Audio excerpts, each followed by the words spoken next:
Fuck, you hear like Tinder is going 5th week being the most used app. Oh, but during this pandemic, you see why not, right? Yeah, that's fucking crazy. But no, it's not just during the whole pandemic because the highest used apps were streaming apps like Netflix, Hulu, all that Oh, shit. yeah. But now what season is it? It's cuffing season. It's starting to get cold. Yeah, You know what I You mean? want to be. So these females and these dudes are like, People get lonely, I need a bro. cuddle. You feel me? Yeah. Like, so People get lonely and shit. people get lonely like a motherfucker, bro. Now, but after so many times of being out, I mean, being locked up, now that you could, once you get some kind of freedom, be able to go places, people want to take it off. Oh, for sure. You know what I mean? Like the open, you can eat outside and shit. Like fuck that, I'm gonna go out all the time. Then once you start able to go out, you want to have. How do you guys like eating outdoors now only? Whenever you go out. You know, I've been doing it a lot, baby. I've been doing it a lot lately. I've been doing it a lot. I've been doing it a lot. I'm not gonna lie. What's some of your favorite spots? I'm not gonna. I went to some spot called Tostadas yesterday, bro. Speaking of that shit. On Santa Clara, right? Santa Clara, Yeah. 7th or some shit. There's one on Santa Clara, and then there's another one on San Carlos. I went to the one on San Carlos because it's a short line. You like it? I liked it, bro. I got I told this for the bacon birria burger. It's just fire, bro. It's just fucking fire. Yeah. I'm about to go get one right now. Yeah. No, I like their breakfast shit. Their breakfast shit's on point. That's what it's really for, right? Because Yeah. that's like the only taqueria that I knew that opens. I don't even call it. Is it a taqueria? It ain't a taqueria, It's bro. not, I mean, right? for me, it's like it's an American Mexican breakfast restaurant is what I would categorize. And that's what it is. But they serve it all day. You know what I mean? Yeah, Niggas eat it, you know what I mean? So, I noticed that, but I noticed because they open at 7:00. mhm. That's when I was like, oh shit, that's not a They're regular. packed, bro. Every Sunday, packed full of raza, bro. Yeah, but that's every. That's every spot taqueria though. and You shit, like you you know find what I that shit at fucking Mendoza's. You know? mean? Yeah, no, but I was telling them because there's another joint that I go to that they have some fire ass tacos de lengua, Mm. right? Are you a lengua guy? You like lengua? Yeah, yeah, all kinds. Pa arriba, pa abajo. You can't fuck with it. No, I like lengua, but it's got to be prepped right, bro. I've had so much lengua that it was just I'm like this is a gum taco. There's gum, chewed gum in my taco. Yeah, like, I what the feel fuck is this? Yeah, a lot of them. You know, like it's just chewy. It's just like I'm a texture guy. You know, what I mean, I like there's a charred lengua, so it's crispy, crunchy a little bit, but it's so well done where you still get the lengua texture where it's chewy. Yeah, you get the actual little because that's what's good about it. I mean, Yeah. that's but there's a spot right there. For those out here in San Jose, California, Farolitos, Farolito. in front of Andrew Hill, the Mm. best tacos de lengua, bro, in town, hands down. Is that right there by that Jack in the Box and all that? Yeah, cross street from the AMPM, right there, bro. Hands down, best tacos de lengua. The AMPM's hella ghetto, dog. I remember my pop stays right there on Southside Drive, and I fucking bro, I used to just get bored, nigga, and just leave, right, and just fucking walk around and do shit, especially when I was younger. And bro, ghetto as fuck. That one and the Rod and Robbie over on 10th. That's where all the pimps and that's where all the fucking on 10th Street. all the fuck on. It's super lit up. It's like it's a Rod and Robbie. And there's cars there that never fucking leave. Yeah, it's always parked there. Always fucking parked. Yeah, These fools out here making their money, which is cool. You know what I mean? I'm not gonna knock that, but I'm like, now I know. I'm like, I'm not gonna. You know, I mean, it's a club. You know, I might not go there. You know what I mean? How do I know? I don't know if they're really pimps, but you know. So what do you think about the whole about our leader catching the fucking Dorona? Oh, dude. So check this out. So I just found out, and I was telling this cat when we. So what was you guys' first reaction? Our first reaction, I don't believe that he had it. Word? I don't believe he got it. I really don't believe he had it. I think it's a PR stunt. I think it's a PR stunt For the election? It's either for the election to kind of said, oh look, he beat it. So he wasn't like, because even the way he kind of played, he got it. He kind of downplayed it, but he kind of double speaks because there's interviews where he's like, oh, it was like the worst thing ever. And then he turns around and says, "Oh, it's nothing." Says the opposite. Yeah, it's nothing. But I mean, that's politician speak, right? That's politician speak and shit. But so do you think he had it or he never had it? I don't think he had it, bro. I really don't. And then so what confirmed my theory? My theory was I was reading that supposedly, look that shit up, dude. That supposedly Trump wanted to come out when he came out of the hospital. He wanted to act like he was sick. Right, he wanted to come out like fragile and shit, like so, like he's all weak, and then he wanted to rip his fucking his grown man off and have a Superman shirt on the bottom, Get the fuck and be out like, of here. ah, you know, like I made it. I told him that shit would be funny. Like, don't, hey, I'll be laughing. I mean, bro, I'd be laughing. Really, he's a celebrity, dog. He knows how to entertain. You know what I mean? Trump reportedly wanted to rip open his button down to reveal a Superman T-shirt to surprise people when he left the hospital. Fuck. All right, so that was actually thrown out there. You think this would work? I mean, That's bro, funny. His audience, his supporters would have. They would have loved that shit. They would have loved that shit because they're all like, I mean, no offense, but they're like fucking wrestling supporters and shit. Like, you know what I mean? They're the same people that love that kind of antics and shit. And like, they want to see the malarkey, bro. They love that shit. I mean, it would be funny, bro. Don't get me wrong, I'd be laughing. Bro, there'd be memes all over. Yeah, fuck yeah, it would be. Bro, they got to take the social media shit into account. That's why he's the only president who's been on Twitter the most. Yeah.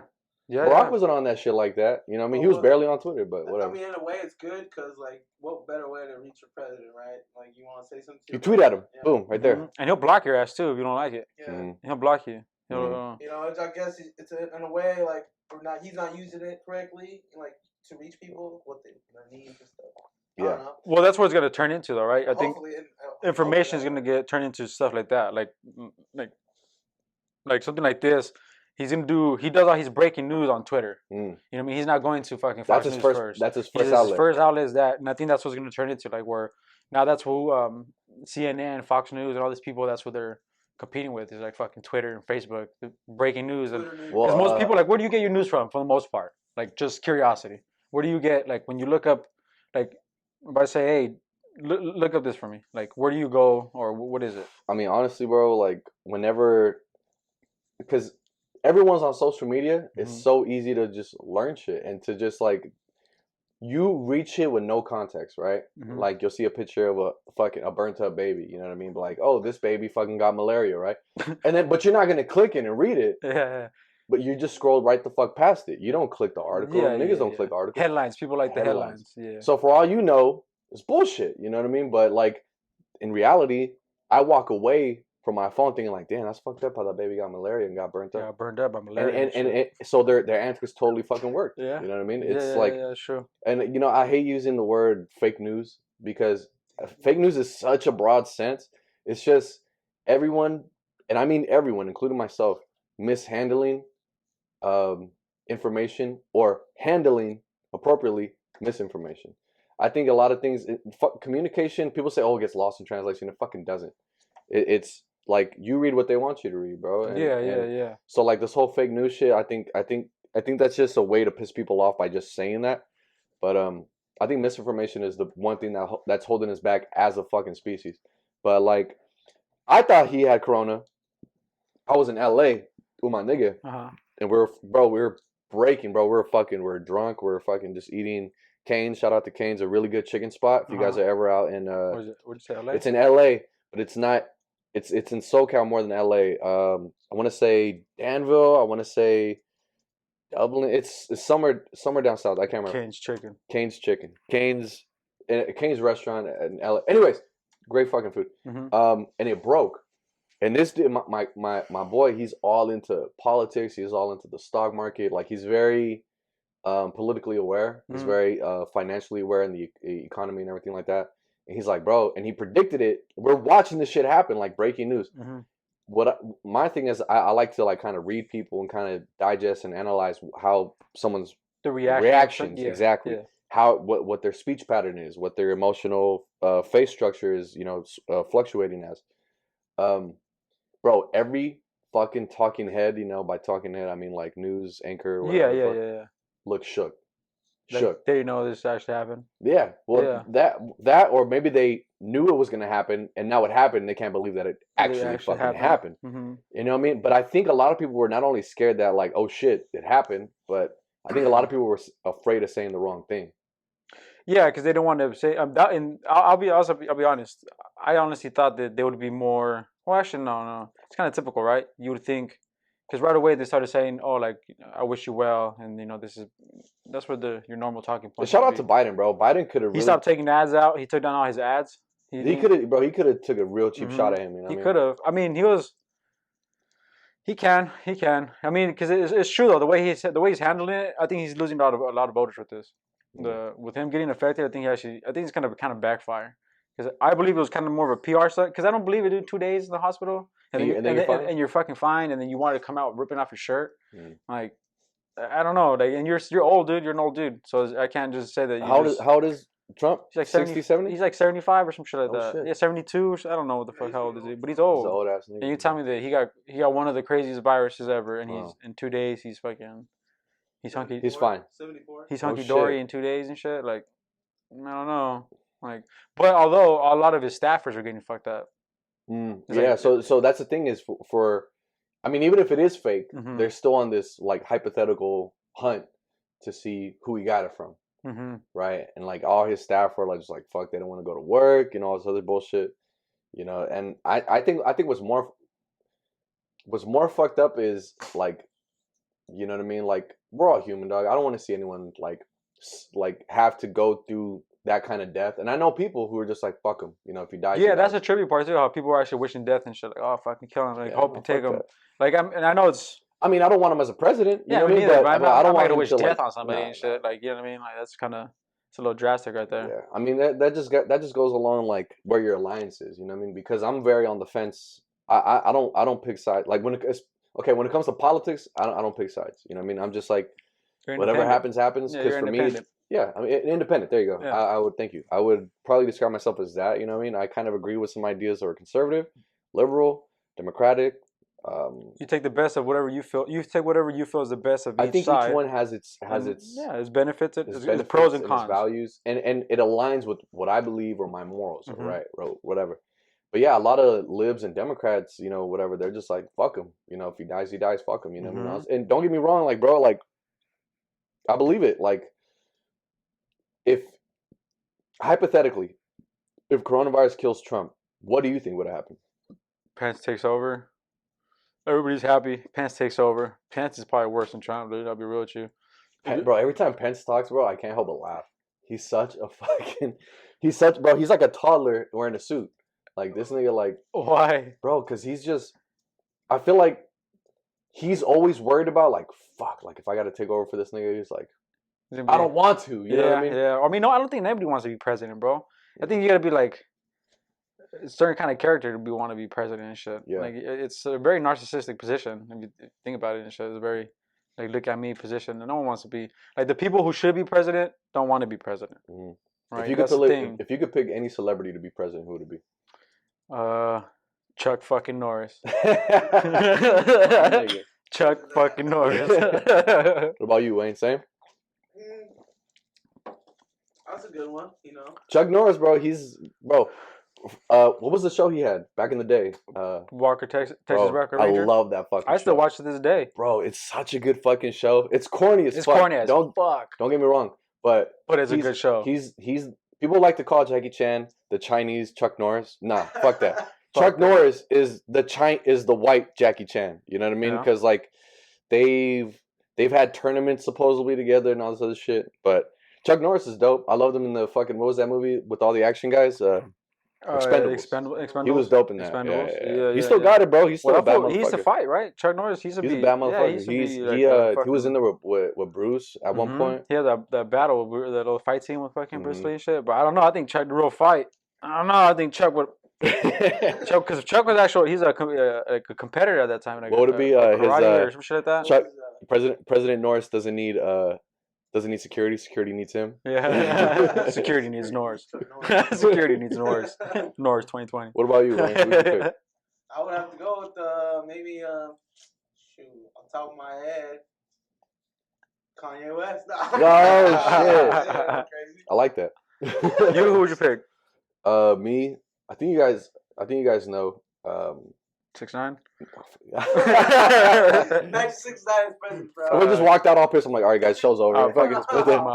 Knock over the tripod. Bro, if that will get president, what would you like if he's elected president? Bro, hypothetically, in this weird euphoric world, that if 6ix9ine were to become president, I would stick around because I want to see what would happen, but I wouldn't want to stick around because I'd be like a little shook. What kind of shit? That'd be weird. I mean, I would think that the world would be fucked up. Anyone who's ever snitched, reduce time. Oh, that'd be good though. You'd be like, I'm releasing all these documents. He's snitching, right? He's snitching to the public. He's snitching. I guarantee you, bro. If any rapper in that sort of sense, like a controversial rapper, like for example, Kanye, super controversial. 6ix9ine, super controversial. Young Thug, back a couple of years ago when he was wearing a dress all the time, controversial.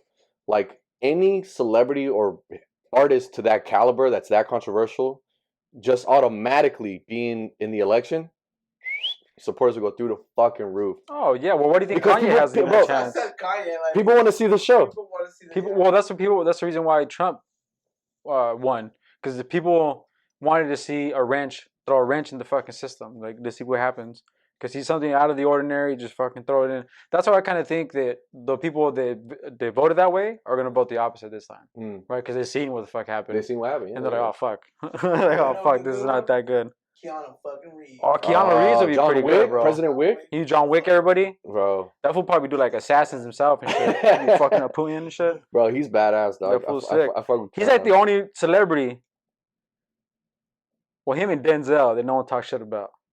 Nah, bro, they're clean. Like, they're clean slate. They're just I remember seeing a meme or something like that a while back. It was like a bunch of Keanu Reeves pictures of him taking pictures with like female artists or female actresses or like female fans.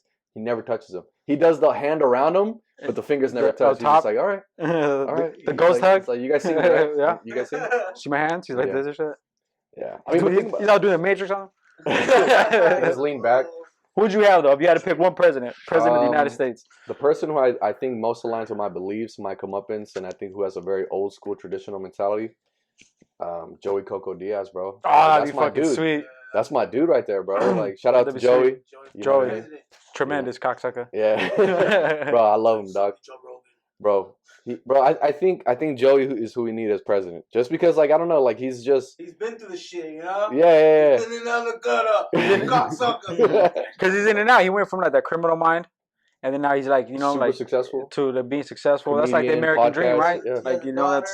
You know, he knows how to be... I'll be honest with you. The whole... Me, for the president thing, I think it would be, like, a panel, bro. I think the presidency should be a panel. I don't think it should be one person. Almost like a high council. Yeah, like 5 people, some smart motherfucker. Like have a scientist, have a doctor, someone from politician, from every political field. Yeah, from every side that runs the world and shit. That's how you evolve society, right? Yeah, that's how you get and then you get like a fucking the head of like I don't know, like worker unions and shit. Like one in there, like one's for the workers, strictly for workers, strictly for this, strictly for that. Yeah. And you have, you know, a nice fucking little panel, and then you weigh out the odds that way. You know, I mean, you only need 3 people to start an empire. 1 to pay for everything, and the other 2 to fuck you over. You know what I mean? So, there you go. But then all 5 will probably be like, well, see, but then it'd be kind of hard to like, how do you veto that shit? Basketball with 5 people, you know, like. Or even because then you gotta be like, you have to win. You take the majority vote, but then it still turns into the same thing, right? Because then the people are gonna get fucking bribes and shit to do something. Think about it, then you're gonna get the internal beef. Yeah. Who would you be your starting 5 right here, like all-star team? Oh like shit. Presidency. Okay, Joey for sure. Joey, I'm gonna have to go with throwing some Chuck Norris in that bitch. Chuck Norris. Don't forget about Keanu. Keanu. Hey, those 3 already. That's like 3 nations. That's 3 nations. You can throw Joe Rogan in that bitch just to moderate that shit. Yeah, Joe Rogan would be dope. I'll check you out. Jerry Springer. Jerry Springer. He has political experience already. He was like he was a lawyer, right? Or he was a lawyer or mayor or some shit. No, he was running for Minnesota for governor or so. I don't know. You know what a lot of people say? Why isn't there any women? Oh no, I was about to say. Yeah, fuck. God damn it, I thought of that too. Oh, where's all the color? It's all we just picked out white dudes. Yeah. Nah, there's Cuban in there. Yeah, Joe's Cuban. Yeah, Joe's Cuban. I think Keanu's like part Asian or Japanese. I think. I don't know, man. I just get that vibe from him. That was just a Ronin, fool. That was just Ronin 47. That was awful. It was awful. They call it the Ronin. Ronin 47 or some shit? Yeah, I saw that. That was not a good movie, Keanu. Yeah. Yeah, shit. That shit was funny. It's a hit or miss. Yeah. Nah, but I think it should be like really like a panel though. But if like I don't know, it's just hard. Like those people wouldn't want to be president. Oh, for sure. You know what I mean? Those people that you would. But I think they would want. I think they would be more inclined to do that if they didn't have to be president by themselves.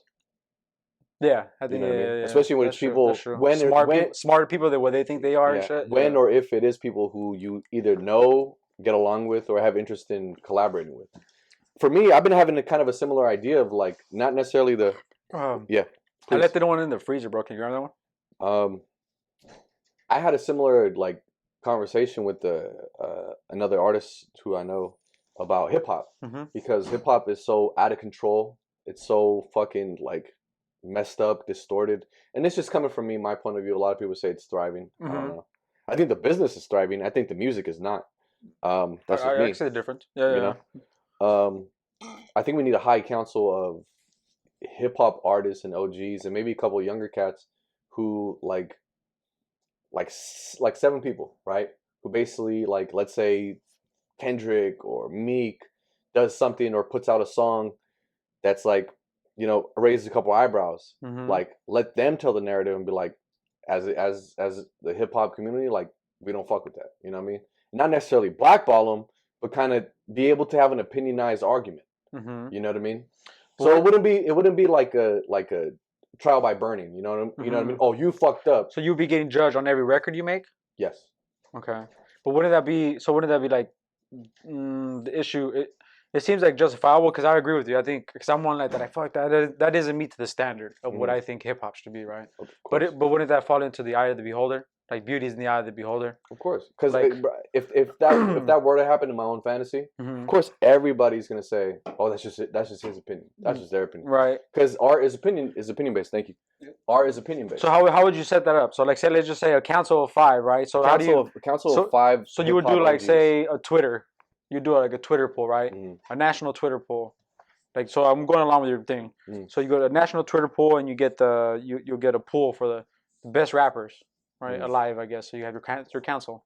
So then the results come in. You have your best 5 rappers, and now that's the council. So then that council now says, whenever someone makes a record, they judge them.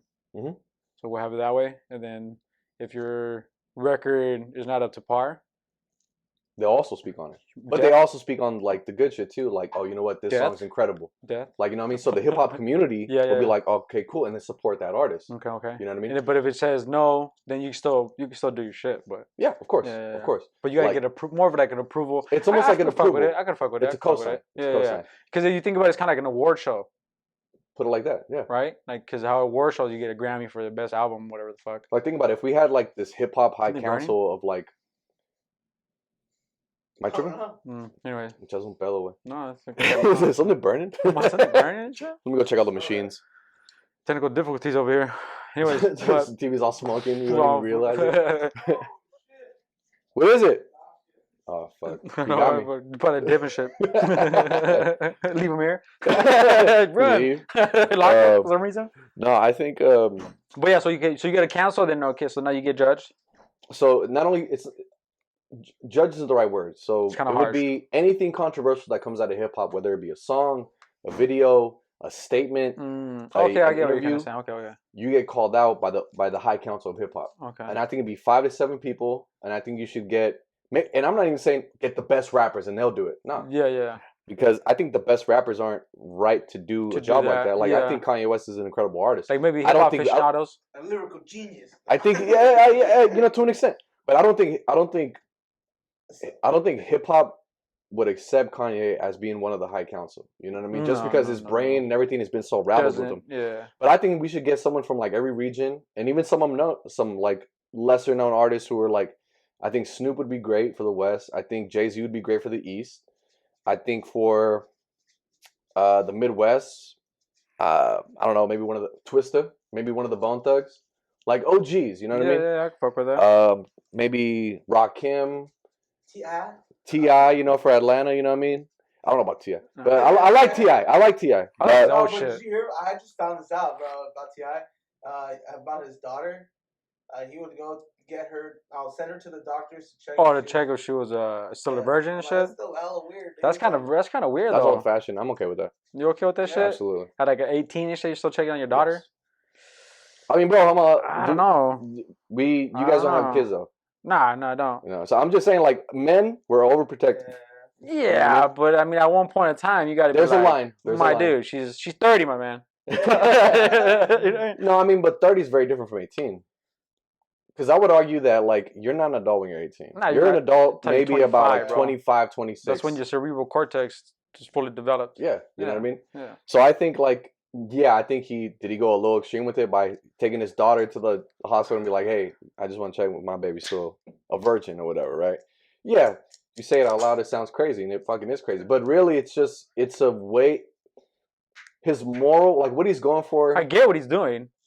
Do you agree with the sentiment behind it? The sentiment, like, you don't want your daughter to have sex? You know what? And maybe that's his baby, bro. I don't know. Maybe that's the youngest. When I see you, like, I don't know. I'm like you say, I don't have a daughter, or I'm just thinking outside about, like, I'm looking outside. How's that perspective? Yeah. So I see, like, well, the whole time it's like a Christian girl, like, you know, I've been like locked up, like Catholic schoolgirl. Yeah. You know, I'm gonna fucking. She becomes all cool. Now I'm gonna get banged like 30 guys because I couldn't. Reverse psychology, yeah. Well, the thing is, like if you tell a kid his whole life you can't eat chocolate, right. When that kid is old enough, or when he gets the opportunity to, that nigga's gonna eat some chocolate. Fuck it up. You know what I mean? Yeah. I mean, or they never touch, or they never touch it again. Once he does it, right? Yeah. Right? Or they don't touch it, or you know what I mean, like, or there's something. Yeah, whatever it is. They don't. It doesn't function for them, or whatever it may be, right? So whatever you did worked, right? Essentially. Did it, or did you fuck that kid from chocolate now? You know what I mean? Like, or you know what I mean? Like, what is it that you're really doing? I don't know. I think that's already kind of a too much of a. Yeah, but virginity is a lot different than, I don't know, because honestly, like, we still, I think as men and as a society, we have a still very primitive mindset as far as like sexuality goes when it comes to, like, because you know what they say, in some societies still to this day, the virgins are the ones who are higher valued, or you hold to a higher esteem. Yeah, well, that's why they get sacrificed to the gods. Of course. Right? Because you're a dirty whore, so they're not going to... So you're tainted. They don't want your blood. They don't want a dirty whore. But think about it, like, what porn gets the most clicks? Whores. Whores. That's very in general. I think they're all whores. I think all of them are whores. No, just type in horse.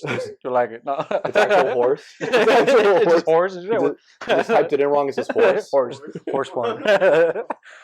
On purpose? No, well, this W. Fuck this. Well, it's truly, bro. It's the teenage category that gets the most clicks. You know why? Okay, so I have a theory. Okay, or like you read the caption, or girl gets her virginity blasted by like 6 guys. Okay, I'm gonna click that. Like, I get you. Come on, man. Everybody knows. No, okay. I have a little Dirty thing about that. Dirty. Okay, right. Sneaky uncle. Okay, so when you read the headline, when you watch your porn, do you read the headlines and go, "Oh, that headline sounds good," right? Or like on my phone, I watch porn on my phone. So it shows the clip. It runs a little bit. It shows a little bit like a little trailer of the clip. Yeah, if you get a good site, yeah. Right. Okay. Whatever. So it shows a little clip.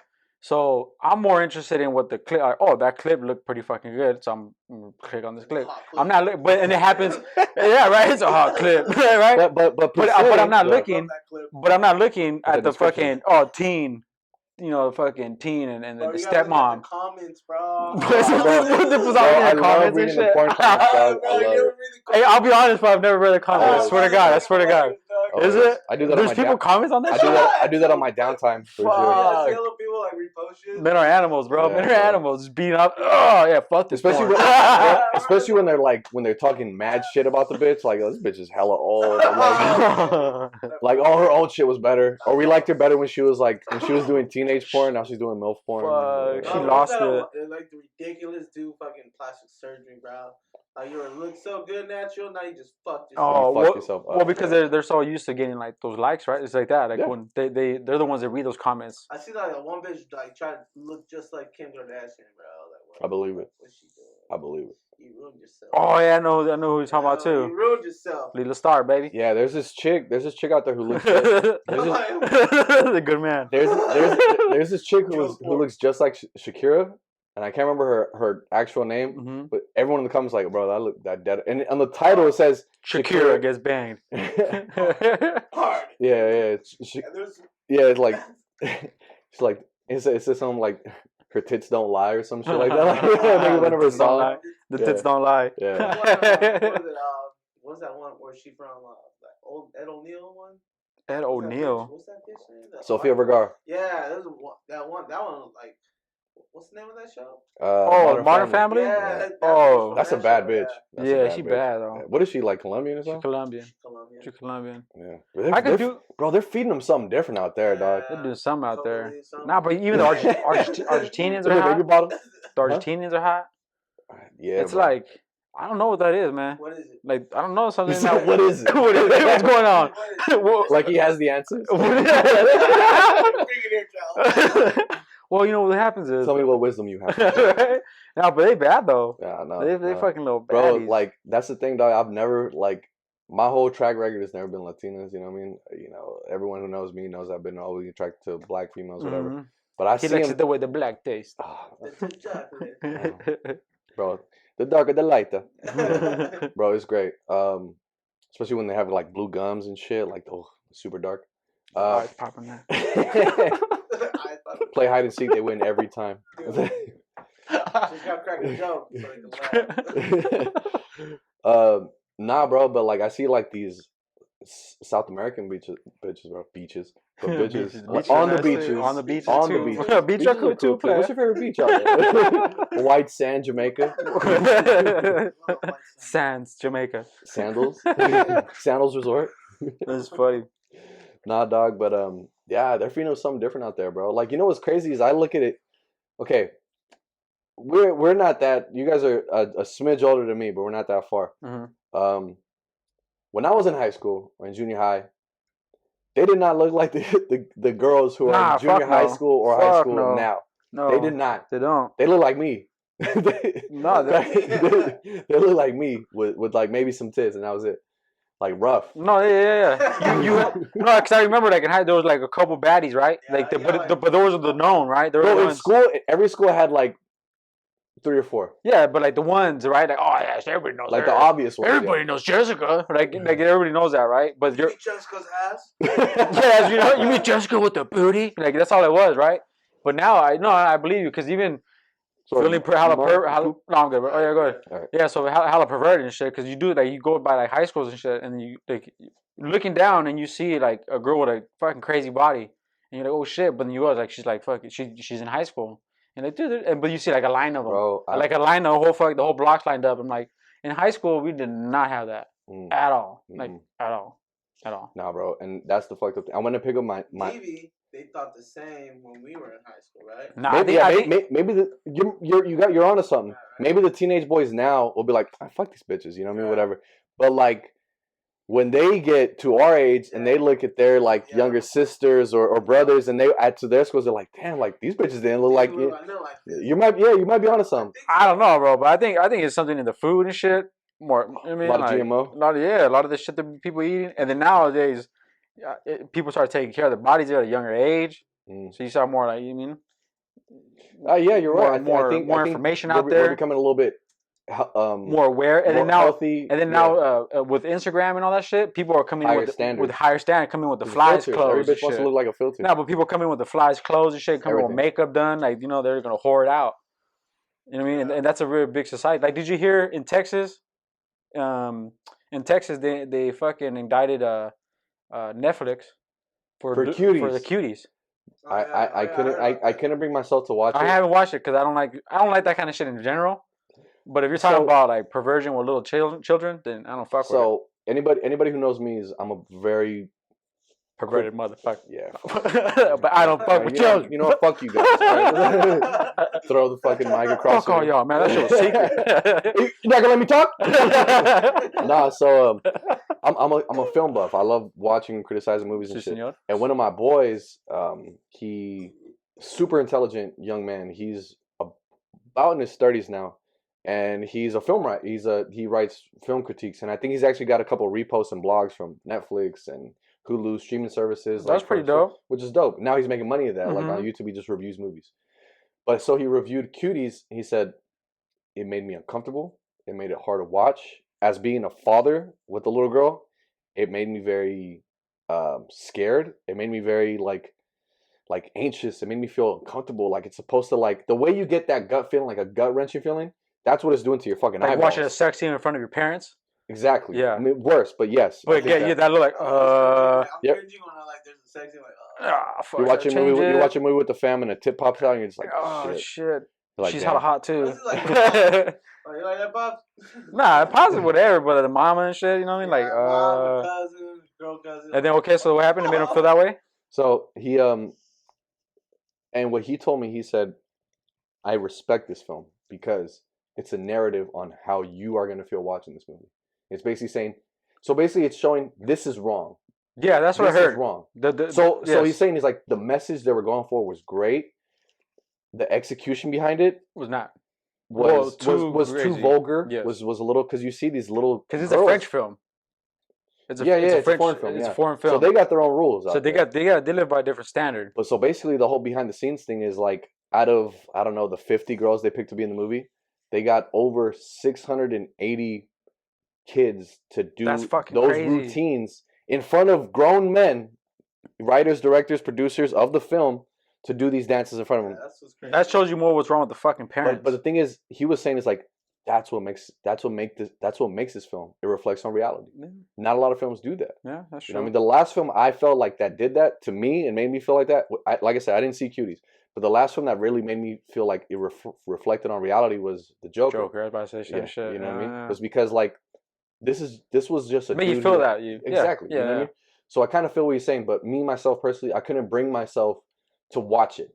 You know what I mean? Because even if like by the end I'm like, you know what, these motherfuckers are right. You sons of bitches. Yeah, you know what I mean? But still, you're still watching. Like for me, like you're still watching that, right? Like the film Hound Dog. It's an old film with you guys remember Dakota Fanning? Yes. Young white chick actress. Yeah. She was in a movie called Hound Dog, and it takes place in the South, and it basically has to do with child abuse in the family, sexual abuse, and basically I think it's a neighbor or a cousin who sexually abuses his little cousin or something like that. And it's really hard to watch because they make the scene. They make it look fucking real as fuck, and it's hard to watch. And they've had several people like, what the fuck, contest about it and try to like blackball it and everything. And I was able to see that because it was that scene. It wasn't the whole fucking movie, but it really made me feel super uncomfortable. I'm like, okay, well, like I don't like watching controversial films just for the sake of them being controversial, because there's plenty of controversial films that just fucking suck. Yeah, you know what I mean? Yeah. But if it's done well, the message is progressive. The message is for you to be aware. Well done. Yeah. I seen a reaction video to it where these two dudes watched it, and he said you can't really criticize a movie if you haven't watched it. So he's like, I get it. It's fair. I get like what everybody's saying, but I'm gonna sit down and watch this. Not in, like just for like what the fuck the whole. Just to watch it. Yeah. So he does, and he says, well, like you said, it has a message behind it. He says at the end of the movie, after the whole thing when you went through spoiler, she like puts down something and plays outside with like girls like hopscotch, whatever. Regular shit. Yeah. So like that's at the end of the movie. So like you said, it does have a message. It's just how it was people reacted. The way that people portray it, because the way that people portray, yeah. Because so I could say, okay, you knowing this, you as a film director, you knowing this, right? You know how fucked up this situation. You know how many. For me, like you know how many pedophiles there is, right? You ever look on your fucking on the Amber Alert or the fuck? Oh yeah, bro, they're all over. They're all over you. Check this out, though. So you go, so you know that's already all over you, and then yet you still decide to film it this way to show little children in lingerie to. If you're so worried about that, you know how many people can download TikTok and those bitches do the same thing. Oh yeah. You know what I mean? Those 16-year-olds. That's the thing. We're looking at it anyways. Yeah. You know what I mean? Even if we're not looking at it, bro, you go on Explore page on IG or Snap or Facebook or Twitter. But that's all it is. You're gonna run into it. Yeah, and that's all it is. It's kind of crazy. And 9 times out of 10, men being men, we're gonna fucking look at it. You know what I mean?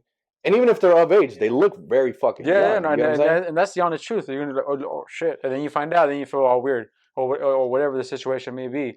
But you're portraying that, and that's what I'm saying. That I think it lands more on the parents itself, like the beauty pageants and shit. Like you see how many people moms. Yeah, the trophy moms and shit. Like when you put makeup on a girl. Like, why would you put makeup on a baby? Yeah. Like, you know what makeup is meant for, right? Yeah. Like, it's to portray sex. Mm-hmm. Like, when you blush, when lipstick is to show during sex, women's it flushes, right? Like, you're getting aroused. It means arousal. Mm-hmm. So you're gonna do that to a fucking 5-year-old? You're showing arousal in a 5-year-old? Like, how does that even? Because for moms, bro, it makes it very hard because it works the other way around with men and their sons. Mm-hmm. You know what I mean? Make a macho. Exactly. Yeah. So like, they want to make a macho. Like for instance, like a dad who was an athlete. You know what I mean? And let's say he went semi-pro and he got an awful injury. Mm-hmm, mm-hmm. I guarantee you, his son's gonna 9 times out of 10, the son or sons, he's gonna push him beyond. He's gonna push him beyond what they. It's on that side. Well, you can edit this part out. It don't matter. Yeah. Don't edit this out. Backside. You already knew what I was doing. My backside. Watch my fanny. Sorry. You know that awkward moment where you're like in the movie theater and you're like having to leave. Sorry. Excuse me. Sorry. And you know for a fact you're gonna step on someone's shit. Oh shit. Sorry, sir. Sorry. You're like, oh shit, that was a toe. That's the punishment you get for sitting in the middle. Yeah. Yeah, that's why I always sit on the sides. Yeah. Well, okay, so you were saying, so then you get the athlete father who breaks his leg or whatever the fuck happens. Is gonna push his son to do anything. Basically, he wants his son to be what he wanted to do. He's living his life through his son. Of course. And I think a lot of dads are like that. Like my dad he's a hunter. You know what I mean? The nigga loves to go hunt, shoot, big game, all this other shit, right? Mm. So at a very early age, which is cool. Like I like hunting. I wouldn't say I love it like that, nigga. You know what I mean? I'm trying to get into it, so I might hit you up for that. It's dope, bro. Yeah, definitely. Like getting your license is super easy now. Mm-hmm. Getting your arms is a little harder. Mm-hmm. But it's dope, bro. I think definitely go after you hit the range a couple of times. Quail is dope because that's really hard to catch. It's hard to catch something that's flying in the fucking air. Yeah, now I want a big game, like a bear. No, is it like a bear? Like a bear? Nah, I want like deer and shit. Yeah, bucks right now is a good time of year. September. Oregon right now too for bucks is a good game. King City, there's a little town in California called King City. They got awesome duck, awesome quail. If you're hunting hares like rabbits and shit, them too. I never got the concept of they can draw the hunter. Rabbit, they can draw the hunter. I'm like, fuck. You ever hear the rabbit famine? Got a taste for blood. You ever hear the rabbit famine? How you could eat so much. The rabbits don't have enough fat on them, so you could literally eat rabbit every day and you'll starve to death. That's funny because there's a I didn't know that. That happens. Yeah. It's the same thing with birds, I think. Or even rabbits too. Yeah, birds probably too because they don't have enough fat on them. So I'm sure. Yeah, But then again, I don't think anybody's gonna be eating the same shit every day. Well, I don't know, man. If you out there starving, I mean, maybe you know. I think that might have been part of the Oregon Trail. Mm-hmm. Remember, you ever play that game? Oh, you're too young for that shit. Oregon Trail? This fool already had a board game, nigga? This fool already had virtual reality and shit when he was like in kindergarten. Is that like a board game? No, bro. It was like, is that like Jacks where you bounce the ball? Is this the thing called cards? No, it was an old school computer game, bro. That was our Fortnite. That was your League of Legends? That was our League of Legends and shit. Yeah, bro. It was just fucking. It's called the Oregon Trail. All it was you're a family on a wagon, or on a horse and wagon, and it's fucking screens just going straight out pioneers, and then on the way you get bit by a snake. No one ever beats the game. You die. It's like you never win. You never win. Do a little better each time. Yeah, that's what it is, bro. You just don't die by the snake this time. Yeah. Like in arcades, bro, you never win the game. You never win it. You just get higher points. Yeah. Well, that's a brilliant system, though. Yeah. As soon as everything gets back to normal, have you guys ever been to Mini Boss Bar? I just seen it the other day. How long has that been there? It's been there for a minute, bro. Has it's super dope, dog. Is that where Ricky works? I think that's where Ricky works. So they have on Wednesdays, get in free. They never charge cover anyways, but you get in free, and you play all you want. So it's pinball machines, arcade games, shooting games, driving games. So how do they make money? Food and beverage. But they don't even do food, I think. It's just all beverage. And their drinks. It's all 40-year-olds. Yeah, man. Bro, but you can go there and they don't even do beverage. It's just free. This is fucking free games and shit. Bro, if you don't drink, you go there and play for free. That's awesome. It's a dope spot. Blown and shit, and you're good. Mm-hmm. And the drinks ain't bad either. Like I would say half of their menu is very, very on par. And you know, it's a little pricey, but that's how they make their funds. They have a couple of that here, right? They have a couple of those kind of gaming things here. And then I know they took one down right next to the Brit. That's the only one I'm aware of. But maybe. You talking about the Brit over here off... no, over here downtown they had one next to the Brit. And they took it out. Right there by San Pedro? Right there, yeah. On Santa Clara, right? Yeah. Right off Santa Clara. Yeah, I know. Because I like the idea. I love that idea, like arcades and shit, like arcade games. You kind of go in. But what do they have, like PlayStation games and shit? Most likely, right? Because no, bro. At the spot that I'm talking about, Mini Boss, it's all arcade. See, that's cool. It's all 80s, 90s arcade. So, but if you have good food and stuff, I think that's a good idea. But I don't know, like. So they don't at that bar they don't serve food, but they partnered up with the restaurant right next door, and it's like a small diner looking spot, and it's called Super Good. And I think they specialize in like Filipino food. So and they put a couple arcade machines in there too. Kind of like segue that bitch and yeah, shit. Yeah. And it's all connected to like a door or a hallway. But their food is good too. Like I love. That's cool because if they allow food, or we only allow their food in here. Yeah, that'd be cool. Yeah. That's a good little partner, scheme. And you can come up with your food, but it's gotta be from. It has to be from them only. And if you don't want to go to fucking Mini Boss, they have a couple arcade machines in the restaurant too. Yeah. So it's dope. On Wednesdays it's free. But every other day of the week they have the little quarter machines, whatever the fuck. And most games are a fucking quarter anyways. For the most part, right? Yeah. It's crazy how I don't know. This whole COVID thing kind of like threw a wrench in a lot of people's shit. There's some businesses that are thriving though. Yeah. I know. I'm not gonna say his name because it is under the table. One of my best friends, he actually opened up a hookah lounge, and I'm not big on hookah. I don't know anybody I've never who really been big on hookah. I don't know anybody who really is. Middle Easterns, bro. They love that shit. Yeah, that's true. Middle Easterns, Persians and shit. Some Vietnamese cats are into that shit. They love that shit. So he opened up the spot over on the west side, I'll say, right? And and they're not officially open, but the people who know they're open, bro, they're getting business every we got them. Fucking team comes down from the roof. Get them. They're striving, bro. They're striving in their business because like the people who know they're open and they spread the word to their own little friends or whatever. Come in and shit. Bro, they're there all the time. People come there after work. You can charge double, right? Especially, no, you don't. He never charges double. But this is what he does. He goes, "We're open all the time." And a lot of people are working from home on their laptops, so he lets people just come in and do the work. Oh, okay, that makes sense. Like a cafe, free Wi-Fi, whatever. If you buy a hookah, you get your first drink free. So it's cool. Also, they sell drinks there. Yeah, he just actually got his liquor license, which I didn't know was smart because hookah and liquor don't mix. At all. I've had it a couple times. So you get drunk. But nigga, I got blasted. Like and shit. My ex used to work at the Tangerine Hookah Lounge over on 3rd, and I puked on one of their sofas. But to be fair, they didn't serve me alcohol. They don't serve alcohol. I had like 2 margaritas or something. To be fair, so I just threw up on them anyway. To be fair, it wasn't their fault. I came in kind of blasted. I had a couple micheladas, a couple margaritas. And fucking, I blasted some hookah and I just started yakking, bro. Super tough. Really bad. And bro, it's like it's owned by this Persian dude, whatever. So all the furniture is like white, fucking all white sofas and all this like super bright, like gold fucking wallpaper and shit. Like really fancy looking, right? Not just brown and shit. Yeah. Green. And I fucking yacked all over the couch, bro. And I felt bad. And I just moved. They didn't know it was me. I just moved across. I chopped over and shit. Kept drinking. What a dick. That 600 bitch. I seen him running outside. I'm like, hey, bro. I'm like, hey, bro. It smells like nachos in here. What the fuck is it? Some nachos and shit. It's pretty good. It smells like a KFC dumpster. I think I need a free drink over here.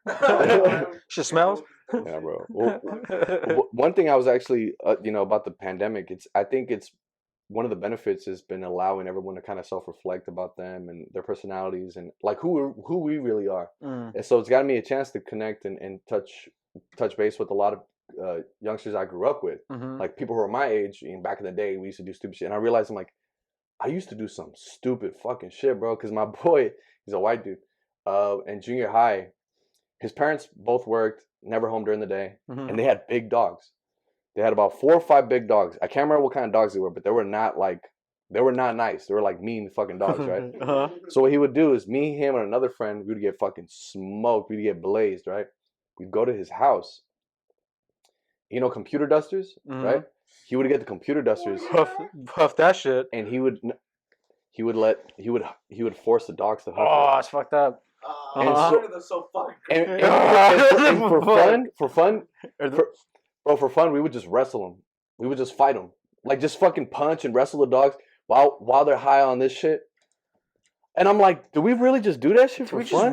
Did we just get a dog high and wrestle them? Bro, it has to be a pretty big dog then. There was about 4 or 5 of them. They were big. Fuck, bro, y'all just wrestling, getting dogs high as fuck off that shit, and then just like fucking each other up. How does it make the dogs?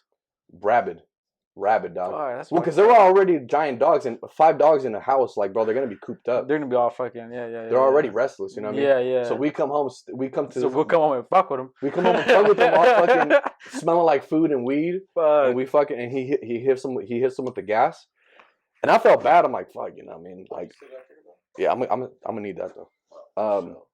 You know what I mean? I'm not a big animal rights person. I'm more of a fuck animals. I mean, bro, I'm like, I'll shoot a baby deer in its head. I don't care. See, but that's different. If you're gonna use it, you're gonna eat it. Because you're gonna eat it. Because I'll be real with you. Like when you see homeless on the streets, kills a pigeon with the ones, 10 points. I played that game too. I played that game too. I played San Andreas too. I played 10 points too. 10 points. 10 points. Oh, that's fucked up. No, but when you see them, I feel more sorry for them when they have the dog next to them. Like when they're asking for money. Why is that? And I feel sorry for the dog, bro. It's fucked up. And I'm usually I'm team human, bro. I'm like, you know what I mean? Like I'm team human.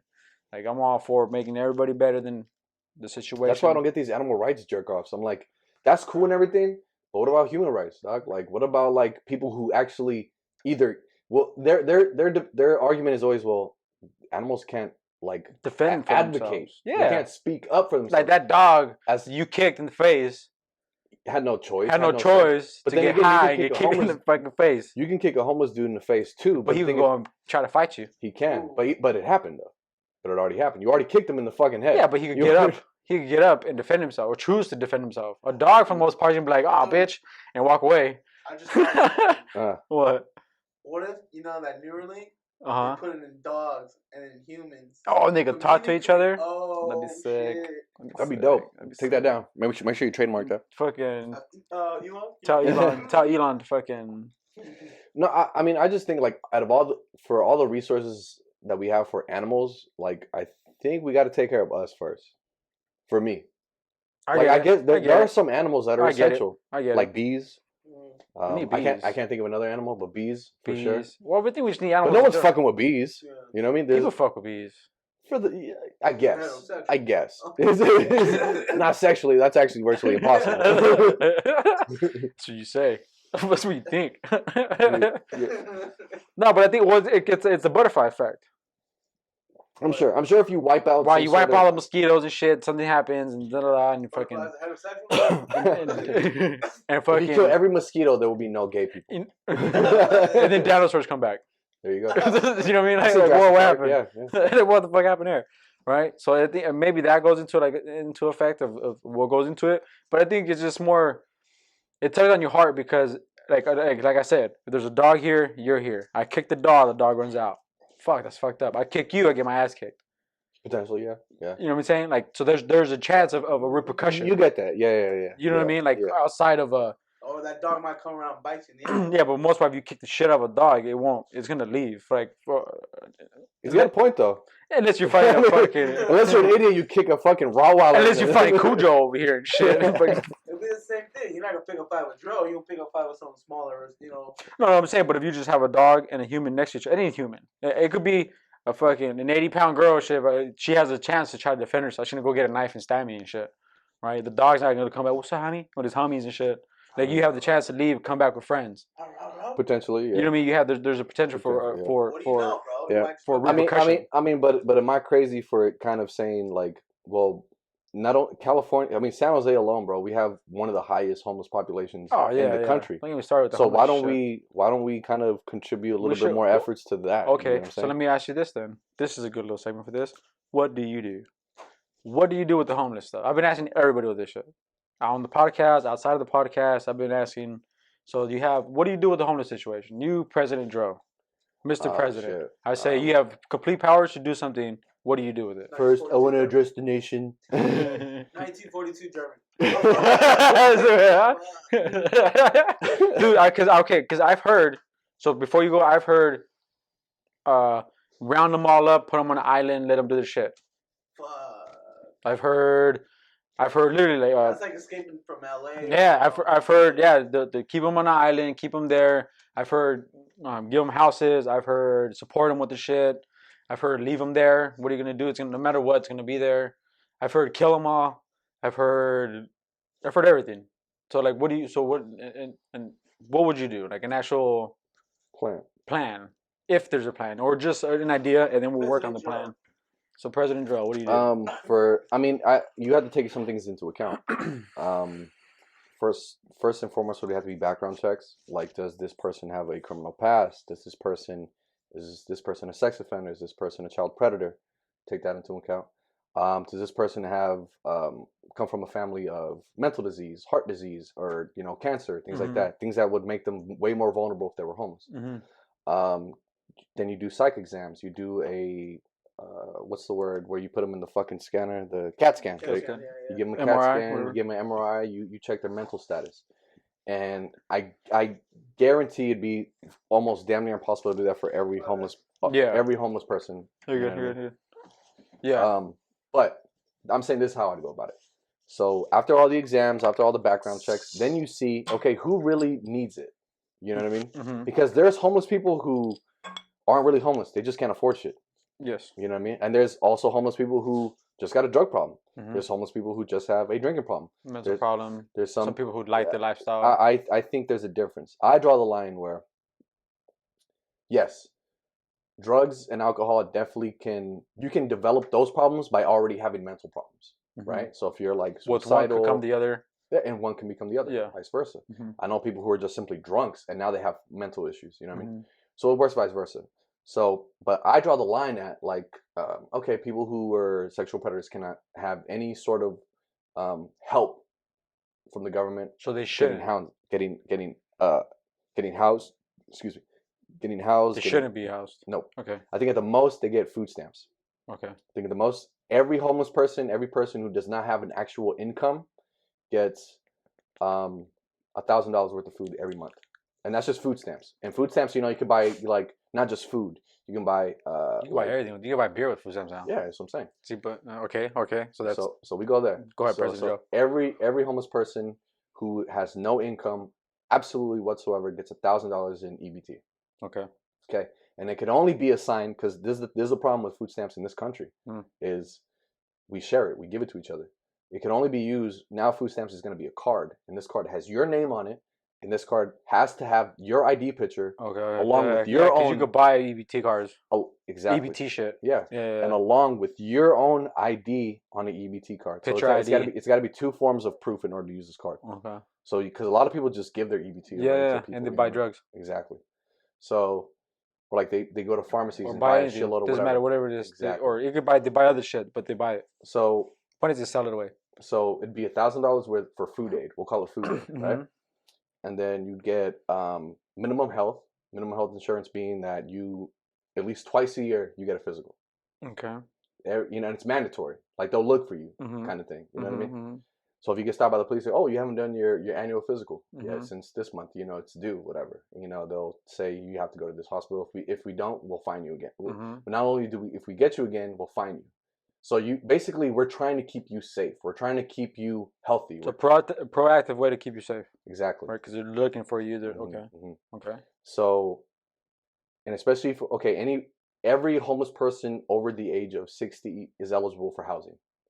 Okay. So that means if you're 60 and over, you automatically get housing. Okay. Now, if you're 40 and older, you're eligible. Okay. But 60 plus, you automatically get housing. You get a one studio, very small, maybe the size of this, so like this room. So just to interject something. So does this apply for every citizen? Every citizen with no income. With no income. Okay, that's your first issue right there. I'll tell you, you're going to run into that. So, but I mean, but has a history. No, I get it. Like literally, like they're mail. They have no mail. They have no residence. They have no. They have to have at least a year or more without a residence. With homeless. Okay, I see that. I get it. I get the issue. I get it. I'm with you. But the issue you would run on that one is you're giving a lot of like $1,000 a month, like the way that would work. And I agree with you. Is if you give everybody that. If it was a mandatory thing for everybody to have $1,000 a month, so you make it mandatory, the cops or whatever go find that person to get searched. I mean, to get fucking medically searched, to get whatever, to get fixed. Checkup, yeah, right. Whatever issues they have, because if you're just gonna make it for the homeless, then I think you would get the issue of people becoming homeless to get that. Like if my life sucks and I'm working, busting my balls and shit. Well, okay. So I get what you're saying. Throwing that out there. So maybe 1,000 is a bit much. No, it works. No, because to me that works. Because that $1,000 would help you. You're just saying the loopholes for people. I'm just saying with the loophole, the people are gonna be like, well, no, wait a minute. That sounds awesome, dude. I'm gonna be homeless too, and then I just wait 2 years, and then I'm gonna get all the shit given to me. I'm gonna get it fucking right. But in order for you to have that, you have to have no residency. So I know. Basically, you're gonna live like shit. Let me get this G worth of like food stamps, but where am I sleeping?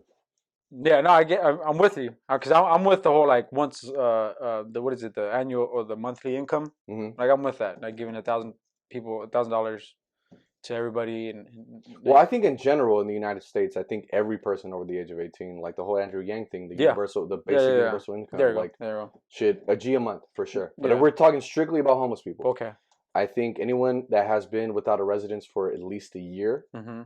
is eligible for that. And if they don't go get it, that's on them. But they're eligible for it and they don't know it. Mm-hmm. And it does not have to be a citizen.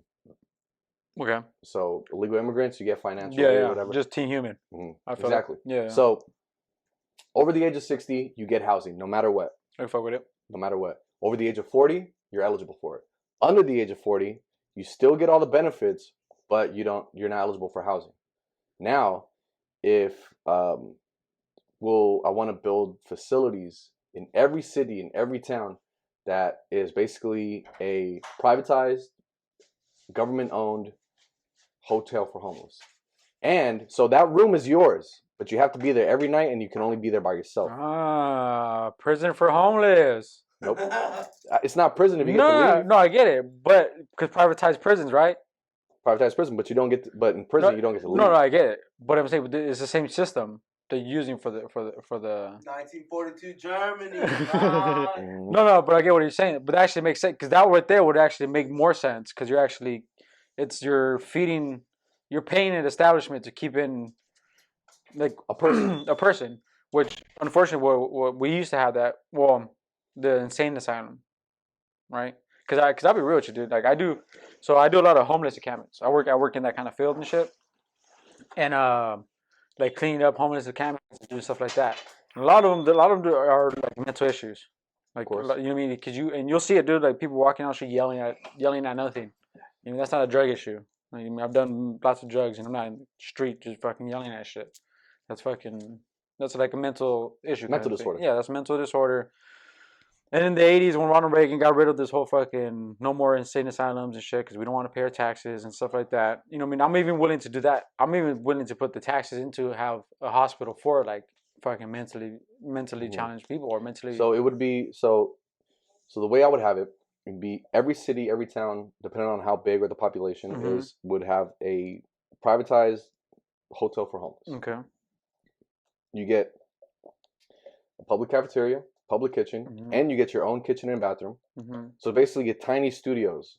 So it'd be like a unit of, I don't know, for San Jose, maybe 3 different facilities that house at least 1,000 rooms or whatever. You get your own bathroom, kitchen, whatever, that whole shit. You know what I mean? And there is no cafeteria. You have to go get your own shit. You have to go get your own food, whatever, right? But you cannot come back with guests unless it's one family member and it has to be a minor or an elder. You get what I'm saying? So like if it's your son or if it's your mom, then it's different. No pets, because fuck animals. And kill them all. Kill them all. Beating up fucking dogs over there. Fucking up dogs and shit. Okay, so I don't know if I want to get on that. Okay, so go ahead. So, and this is given that these people are able to pass a criminal background check. You know what I mean? And some of those things can be excused. For example, if you were charged for pissing in public while you were homeless, of course that's going to be expunged. If you were charged with, I don't know, like stealing cans from from a resident's fucking like trash bin or some shit, that gets expunged. So minor shit like that, whatever. Misdemeanors and shit. So it's basically like misdemeanors. Misdemeanors are low felonies. Yeah. You know, things like that. Yeah. Those get expunged. Kind of give them a start. Yeah. Like, it's kind of like a clean slate. Yeah. So it would be, I would call it the fresh start program. So something like that. And for the homeless people who are in their 30s or younger, you're allowed to have you're allowed to enter free education programs. Education camps? Education programs. like so basically you are able to go, you're able to go get textbooks, you're able to go and do homework, and basically like I guess, and you could say it sounds like a prison, but in prison you can't go leave. No, that sounds like a fucking deal. Like I want to join. I want to join. I want to join your fresh start over here, bro. Cause that seems like a pretty good program. You get me? Like that's a really that's a good. That's not bad. That's part like the better idea that I've heard that you could actually try to implement. It's gonna take a lot of money. And every single person is. We would have a ratio from 1 to 5 cases for a caseworker. So you get a caseworker who checks on you. So one caseworker for five people. That's not bad. So so 5 days a week. So 5 days a week with weekends off. We'll call it that. You know what I mean? So that works. So one person, they go and check on you. Hey, how you doing? How's your family? Have you contacted anyone? Things like that. So you give business to the social workers as well. So you're providing, so it's stimulating the economy for mental and homeless help. Now the biggest question: how do we pay for it? Taxes. Fucking communist, man. This guy's communist. If we want our country and all of our country people to be better, to be good, that's gotta pay. That's my thing. I'm team I'm team human, right? So right. I think the better the people you have around you, the better the country you are. Of course. Right? Look at Japan. Japan all work together and shit, and they're fucking, they're booming and shit. And the suicide's crazy high, but whatever. That's a different story. You said about Japan about they had to take classes to flirt. Yeah, they're so romance education. Yeah, they had to take how to flirt. And I heard about that. I didn't think that was a real thing. Though. Yeah, they had to show them how to like. That just means Japanese motherfuckers ain't got no game. You know what it is too, I think. But have you seen Japanese porn? Back to porn. Back to porn. They do a lot of that crazy shit. Tentacle porn, right? They got. I think they're so suppressed. Tentacle porn. I think they're so suppressed. Yeah. You know why? Because over there, like, they're so technologically advanced, bro. They're so disconnected. There's been times where I've been on my phone and I forget where the fuck I'm at. I forget I'm driving. I forget that I forget I'm watching somebody. I forget I'm supposed to be watching somebody's kid. You know what I mean? I forget I'm at work because, bro, imagine being like that all the fucking time. Yeah. At work, at home, at school. Fuck that. Like that's how why they are. They're like that over there. Yeah, that's how they are. So now not only that, a lot of the work over there is technology based. Exactly. That's why they're jumping off of the fucking roofs because it's so crazy in there, dog. They're fucking. They kill. No, that's in China. Bro, they kill themselves in the forest. So I know you guys know people who work at Tesla or who have worked at Tesla. I think once upon a time you were working there. Right? I worked there. You still work there? I worked. Worked there, yeah. So I hear things like that too. Like people over there, depressing as fuck, bro. People over there are getting like fucked up either mentally or physically, or like the rise. They should do a study, dog, on Tesla workers because like depression. And depression. Not only that, like the abuse. Maybe their rise in aggression goes up. On IT workers, bro, like the one. Anybody who works in IT, or IT now, but even the IT worker, production. I work production, so I'm not defensive shit. I'm not a five motherfucker. But Tesla slays motherfuckers, bro. They slave you 60 hours a week. Yeah, like they production. They do. They might get paid, but damn. Right? Yeah, they do, but at the same time, pay for it. But at the same time, at what cost, right? Mm-hmm. But my thing would be more on the production work because IT people have freedom there. Yeah, you get me? Like IT people could walk around. No, IT people could walk around, go get yourself a coffee, go get this because you have a laptop. You work from home. You work. You have somewhat to yourself. That's pretty cool. You know what I'm saying? Where I think they do show studies on fucking production workers and the way, because even the first day that I went in that goddamn building, I felt like I'm not really big on woo-woo shit, you know what I mean? But I could feel the energy in there. Like, dude, this place is fucking depressing. Like, I went in, like, dude, this, like, you felt the vibe, yeah. I do not like this place. I stayed there forever because it gets the bills paid and shit, right? So that's why I feel like most people are there because it gets bills paid. Well, because think about it, we live in one of the most expensive places. Yeah, ever. So now someone's giving you hours and someone's doing this. Even in Fremont, you know what I mean? So like people are gonna do that. So like I'm really big on. So they should do. I mean, because like even he's super progressive and this and that, and I get it, dude. Like whatever, you're doing good for the world and shit. But like, what good are you really doing when your fucking workers like hate working there? Like I'll be real with you. Like I tell people they don't care. Like they don't care what that Tesla is, dude. Like, they don't care how you feel, nigga. Can you make the products? No, yeah, that's what I'm saying. But you get like, how can I explain it? Like you get what you pay for, right? Like the server, like those cars, dude. They shit fucks up on them all the time. Like the little trinket shit, little whatever. You always gotta return it. You always do something because you get what you pay for. The workers, the way they get treated, the way the shit works out, like the way that Tesla runs and the way BMW runs are fucking completely different, right? Who do you think gets more love?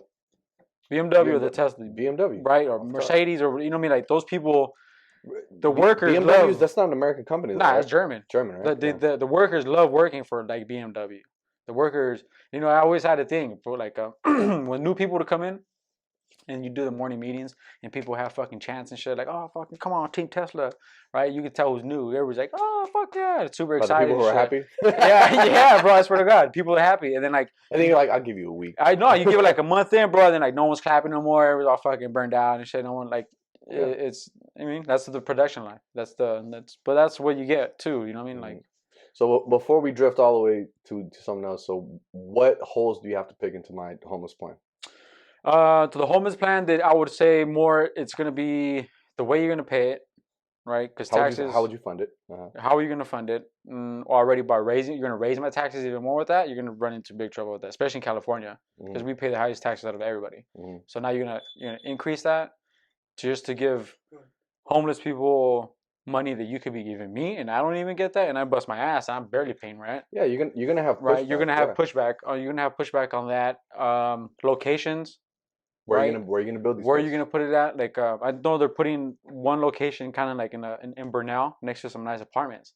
And my first reaction was, if I'm paying hella money for these apartments, I'll be real with you. I don't want the homeless encampment next, like the homeless. Because my property value is gonna go down. Yeah, like that's just the real of it. Normal, what people are gonna think, and you know, it sounds fucked up, but that's what people think. But then we vote and elect where we put them. That's what I'm saying. So it turns into so you could there's ways to maneuver it. You put them in places that have a lot more area. Morgan Hill, more land. Morgan Hill, land area. Yeah. Of course, you know they have buses. And then you have down that bitch. So then you the hotel area. Oh, so you have the hotel, right? So I've heard of the hotels in San Francisco. They gave the homeless. San Francisco gave homeless hotels, right? With the whole COVID thing, they brought them in. They gave them hotels and this and that. I remember that. Yeah. When they did that, they even got to a point where they were supporting them with cigarettes, alcohol, like products to keep them in, because otherwise they'll leave, right? They'll just leave. So that turned into the hotels were trashed, right? Like turned into like a mess. Yeah, like those hotels are no good no more, pretty much. So you get that kind of issue. You do get I do agree with you where there's a lot of homeless where they just can't afford shit. They have 9 to 5 jobs. I used to work a security job at Safeway, where people would stay in the parking lot because you could stay in the Safeway 24/7. Where they would stay there, go to work in the morning, come back and sleep in the parking lot. That was their life, because that's what it was, right? So for those people, brilliant fucking plan, right? Brilliant. To this day, we still have homeless shelters you can go up to. A lot of homeless don't like to go into the homeless shelters because you have to be in there by 9. Like 9 p.m. and you can't come in and out. There's rules, regulations, whatever, right? So a lot of them I wouldn't put a curfew on it.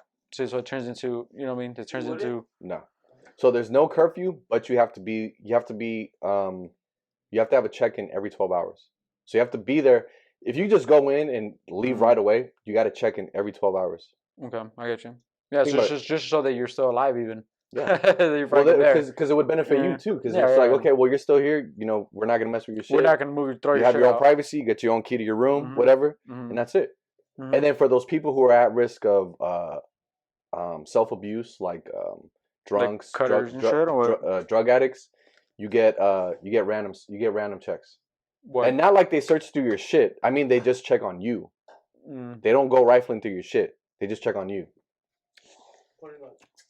So for example, if you're homeless, whatever, they go, hey Wayne, they knock on your door, like, oh, it's we're gonna have a check-in. So basically, you just go with them to the office, talk for a bit, and then they kind of just check you out, read you for a little bit, and that's it. So do you just keep them there, or is there a program to keep them from exceeding? Are my taxes paying for this their whole lives, or how does this happen? I'm talking to you as a citizen. As a citizen, are my taxes gonna so this person that comes in at 30 in your program, when they're 50, are they going to stay on your program so they could get the free housing at the time they're 60?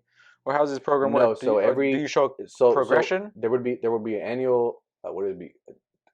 There's even an actual name for this. And it's APP. It's an annual person's progression. So it's basically every year they look at how much money you got from the government, like your EBT. They look at how well you did in the education program. They look at how well you did in the work program, and then they help transition you. So there, I would set up a public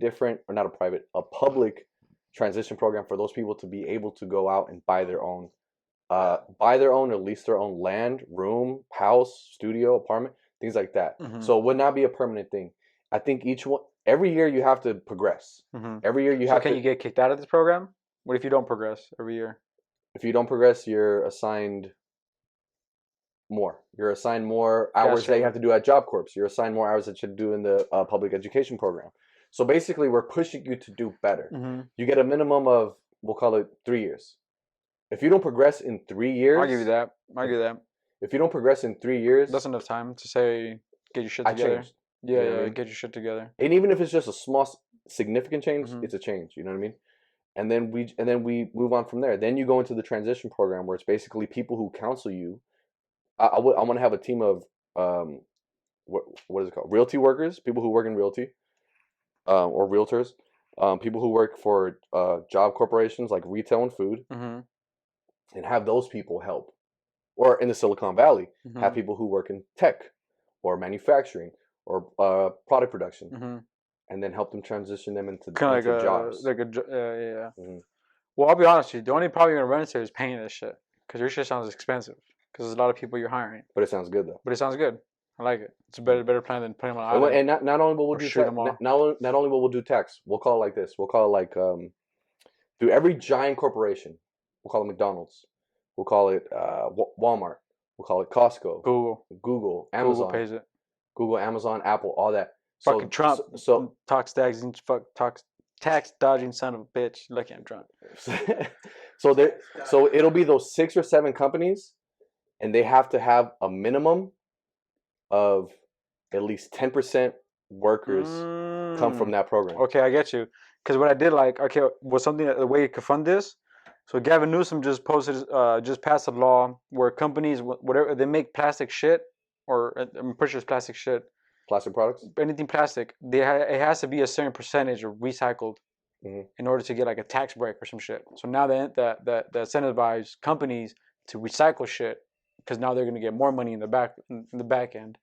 So you could kind of do the same thing with companies of like, I don't know, like if you hire so many people from these companies, you get you know what I mean, like you get a tax break. You get a tax break, but you're paying taxes. So these 6 or 7 companies, at least 10% of their overall staff need to come from this transitional program. I can fuck with that because they don't pay taxes in general. So if they were to pay taxes, the best tax they could go into would be to fix the homeless. Exactly. Right? Because no one has a plan for it. So I'm saying, think about it. If you're homeless and you do that the minimum 3 years, right, and you progress just a little bit and you enter the transition program, let's say, okay, well, you know what? We got you a job at this place.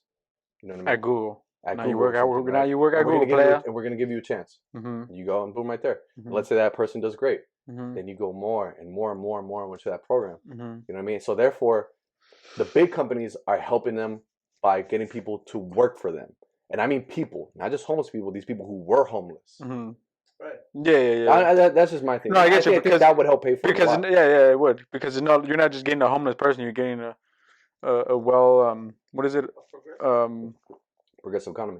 No, I said, but you're not just getting the homeless person. Like, hey, homeless guy, come here. You're getting someone who went through a system of getting rehabilitated. Yeah, reintroduced into society. Because I think a big disconnect that homeless people have, and me, I was homeless at one time from my life, actually twice, and there's this really weird, overwhelming feeling that no one likes you. No one's gonna give you the time of the day. No one's gonna like. You probably smell bad. You probably you're wearing dirty clothes. You're hungry and in a bad mood. You didn't sleep right. Like there's this overwhelming feeling of public negligence. You know what I mean? So I think we need to change our mindset about how we look at the homeless problem. Yeah. And how we look at people as people. Because I'll be honest with you. Like, would you ever see a homeless dude like asking for begging, right? And then they got nice shoes on.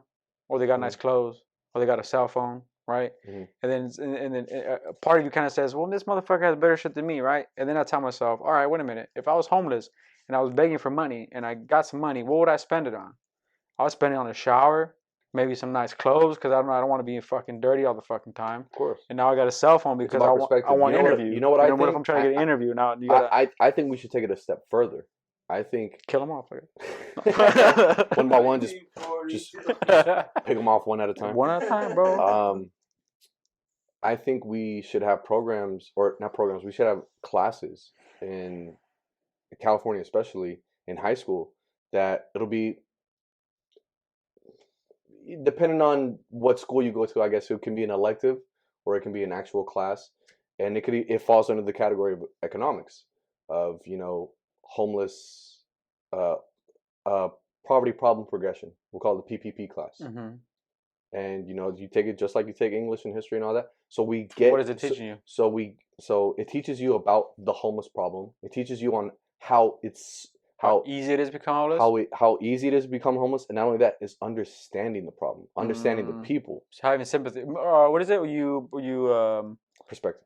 No, when you when you personalize someone, when you give that person like an actual, there's an actual word for it. When you a face. Yeah, it's kind of like that. Like, so like you're making it like you're giving it a face where people can sympathize with it now.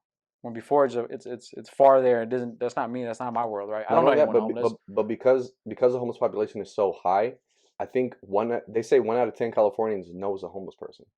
You know what I mean? I personally don't know a homeless person.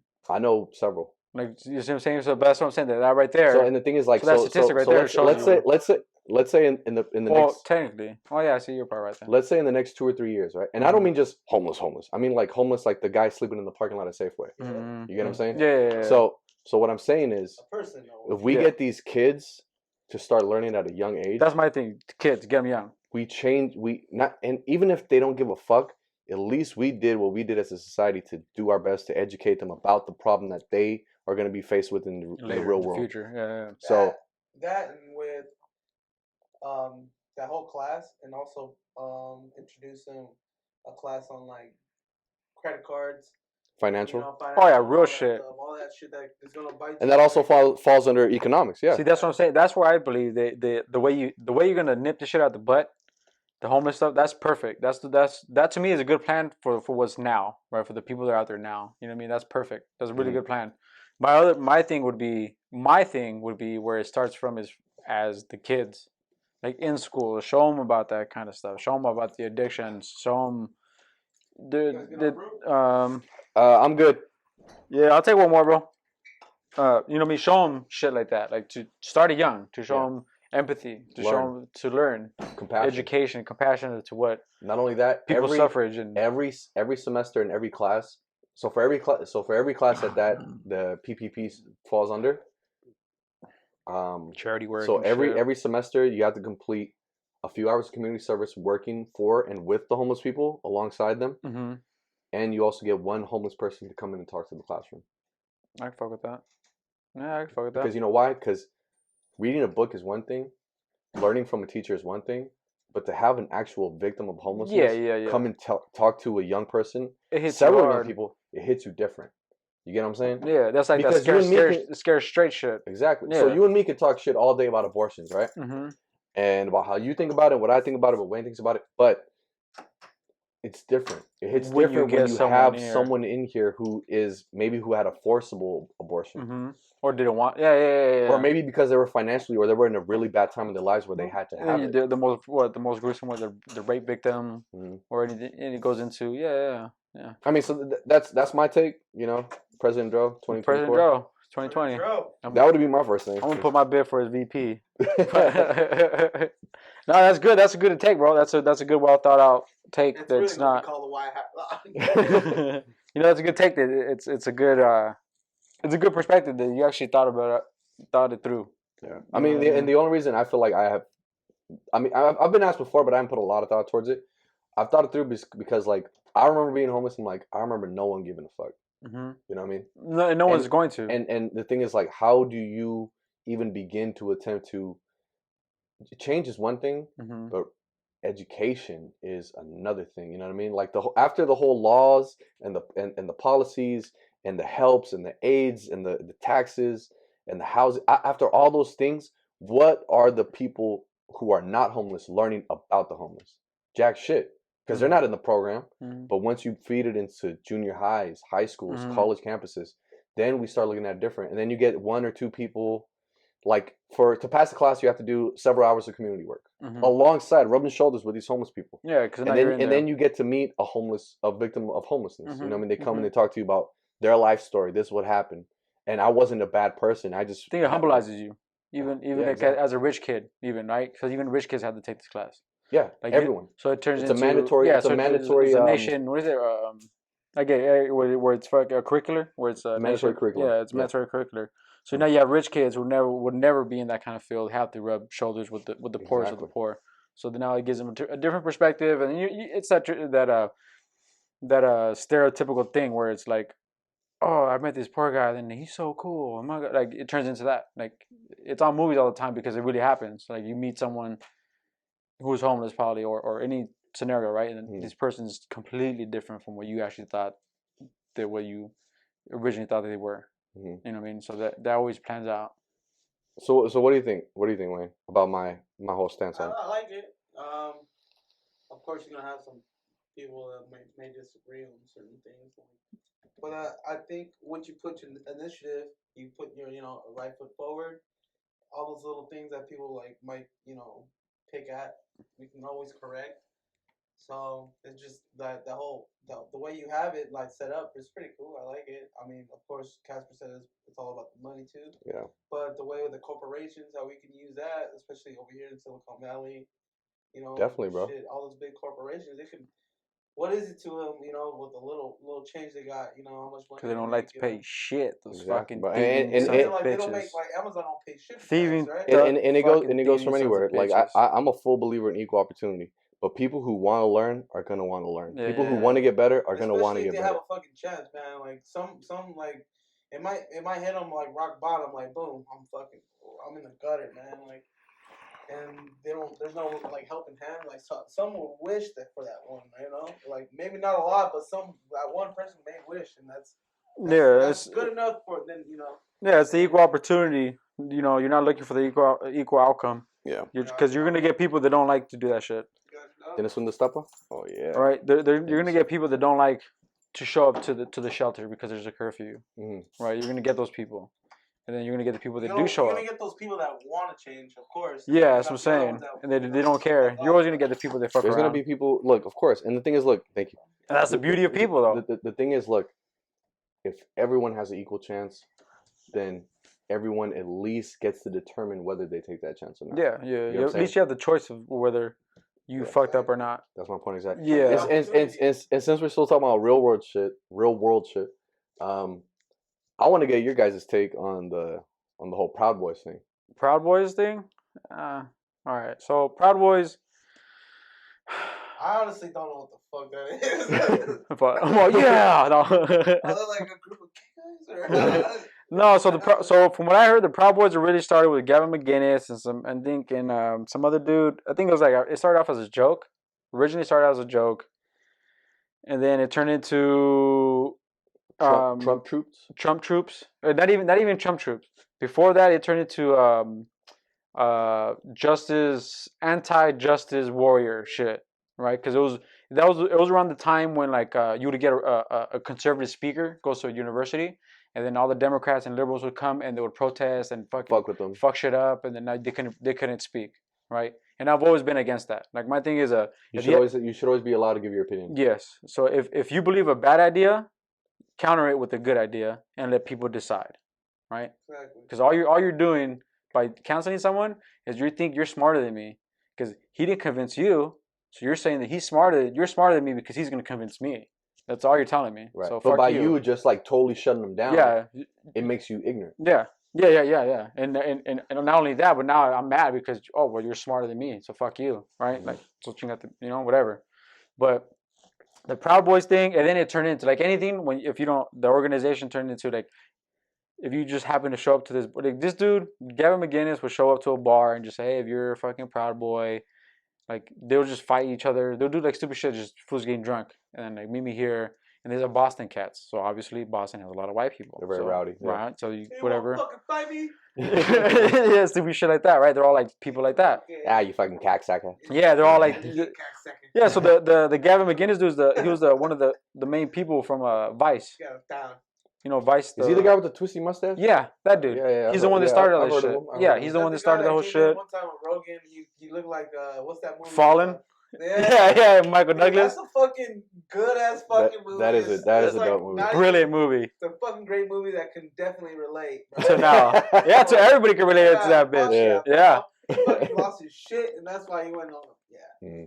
But go ahead. But right, so you have this group going on, starting, and then like of course like anything checked, like any other group that gets infiltrated by assholes, right, or whatever, people with different agendas, and then it turned into this whole white supremacist with alt-right, and alt-right got labeled as fucking racist, and then it pretty much turned into racists just taking over Proud Boys, like. That's as far as that goes. Organization. Look at the black guy in the front. It reminds me of the No Ma'am from what is that? El Bundy movie. No Ma'am. No, He-Man Woman Haters. The He-Man Woman Haters. So whoa, ma'am, no, ma'am. That's just hella funny. So what do you think about it? Or what was your question about it, essentially? Essentially, because I mean, my take on Proud Boys is basically, and you're right. It did stem from the Gavin McInnes thing. Like, it started off as a joke, and it's basically all these right-wing guys who are basically saying, fuck Antifa, fuck social justice warriors, fuck all these fools. You know what I mean? We're gonna ride for Trump because these motherfuckers want to take our guns away. You know what I mean? And take away our rights, and they believe in things like white genocide and things like that. So now, when Trump gave the speech, something about like Proud Boys, stand down and stand by. Stand down, stand. That was yeah. So basically, what he's saying is, all my supporters, get ready, because if I don't get reelected, you motherfuckers better be out there in the streets, kind of thing. Yeah. And some of these Proud Boy dudes are the guys who are like, you're not welcome in our town, like out there doing the whole Trump thing. Yeah, they're turning into the real fucking astronauts. You know what I thought was really funny? I can't remember what celebrity it was. It might have been a rapper, but he put Norteños, Serranos, Blood, Crips, Latin Kings, GDs, Vice Lords, stand down and stand by. like we're ready too, motherfucker. Yeah, well, because it turns into like that. See, but that's the thing though. Like, it's a race war. Yeah. They're making it. So the Proud Boys want a race war, essentially. Yeah. You know what I mean? And I can't stand. Look, I know I have friends who are Trump supporters and who are Latino and black. Yeah, cool, right? And but I don't like these guys who like sink their teeth into it and go, well, all these fucking other dudes like who just get so involved in the Trumpitization of it. It's the forever Trump or the never Trumps. It's fucking sturdy, right? Yeah. That's the way it is, and it pisses me off, dude, because it turns it for the Trump people that I know, he could do no wrong, bro. He could do no fucking wrong. Like this tax thing, right? That tax thing really got me. Because you're gonna talk shit about America and fucking make America again, and you fucking pay shit to this country. You tax dodging. He didn't tax shit. I think he paid like 70 grand. $758. Like, there was fucking bullshit money, bro. Bullshit money. And then these people, and then these Trump supporters are fucking super staunch America. Oh, America, great. Oh, fucking America, do anything for this country. Do anything for this country. And these except pay. Except do everything that you're fucking doing for this country. Right? Like, how do you even support that? How can you still sit here and be like, I support him, I'm still nuts? That doesn't work for me like that. And then to say like, then like him personally didn't pay any taxes. His businesses, everything, his corporations, Isn't Amazon the same? Yeah, and I talk shit about Amazon the same way. That's so, it. What I don't get is like, dude, everybody's doing this. Yes, because you can't tell me that you're a pro-American when you're fucking America. But it's a loophole that. Yes, yeah. But so that's American. But Buffett pays taxes. Warren Buffett, I know, and he's more American than Trump to me. He's that to Bruce me. Wayne don't pay taxes. That to me, yeah, that to me, he's more American than Trump would ever be. Right, like hands down, more American. And fuck Amazon, fuck Google, because they don't pay shit. Yeah, that's what they don't pay shit. I know, but what I'm saying, but Google's not saying we're fucking America strong. Amazon is not saying that we're American. Disney also was that Disney? I think we talked about it earlier. With they did something in the south of Georgia because of something, but they were talking about I'll bring it up right now about Disney saying some shit, and then they like kind of contradicting themselves with China because same thing. Yeah, you can't say you're fucking pro this, so and then China's fucking you. I think I know what you're talking about. So there were I saw the headline. So there was this. I don't know if do you guys have Disney Plus, the app? Yeah. Yes. Amazing app.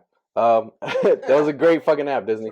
Yeah, but you know, guys in our age, what do we watch? We watched all the '90s cartoons, Gargoyles. I'm still trying to find like Alone in the Dark. You ever seen that one? I'm Afraid of the Dark. Afraid of the Dark. Yeah. So, bro, everyone, we just go on there to watch the nostalgic shit. You know what I mean? Like the old, like Spider-Man in the '90s. Yeah, like the old good Star Wars movies, things like that. So they remade Mulan. You guys know that? Yeah. You know, into a live action version, which was terrible. I've seen it. It was awful. Which they did it when they were protesting. It was fucking the worst shit ever. So what happened was Disney caught a lot of bullshit, caught a lot of shit for that because they filmed in a province where they have Muslim slaves. Yeah, encampment shit. And they shouted out the providence in the movie, like at the credits. They like, oh, thank you to the whatever Eastern Providence of this and that.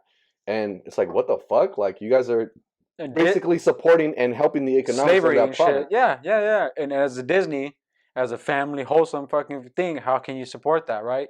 So you, as a person, go, I don't believe that because they're not wholesome, right? So it goes into the same thing.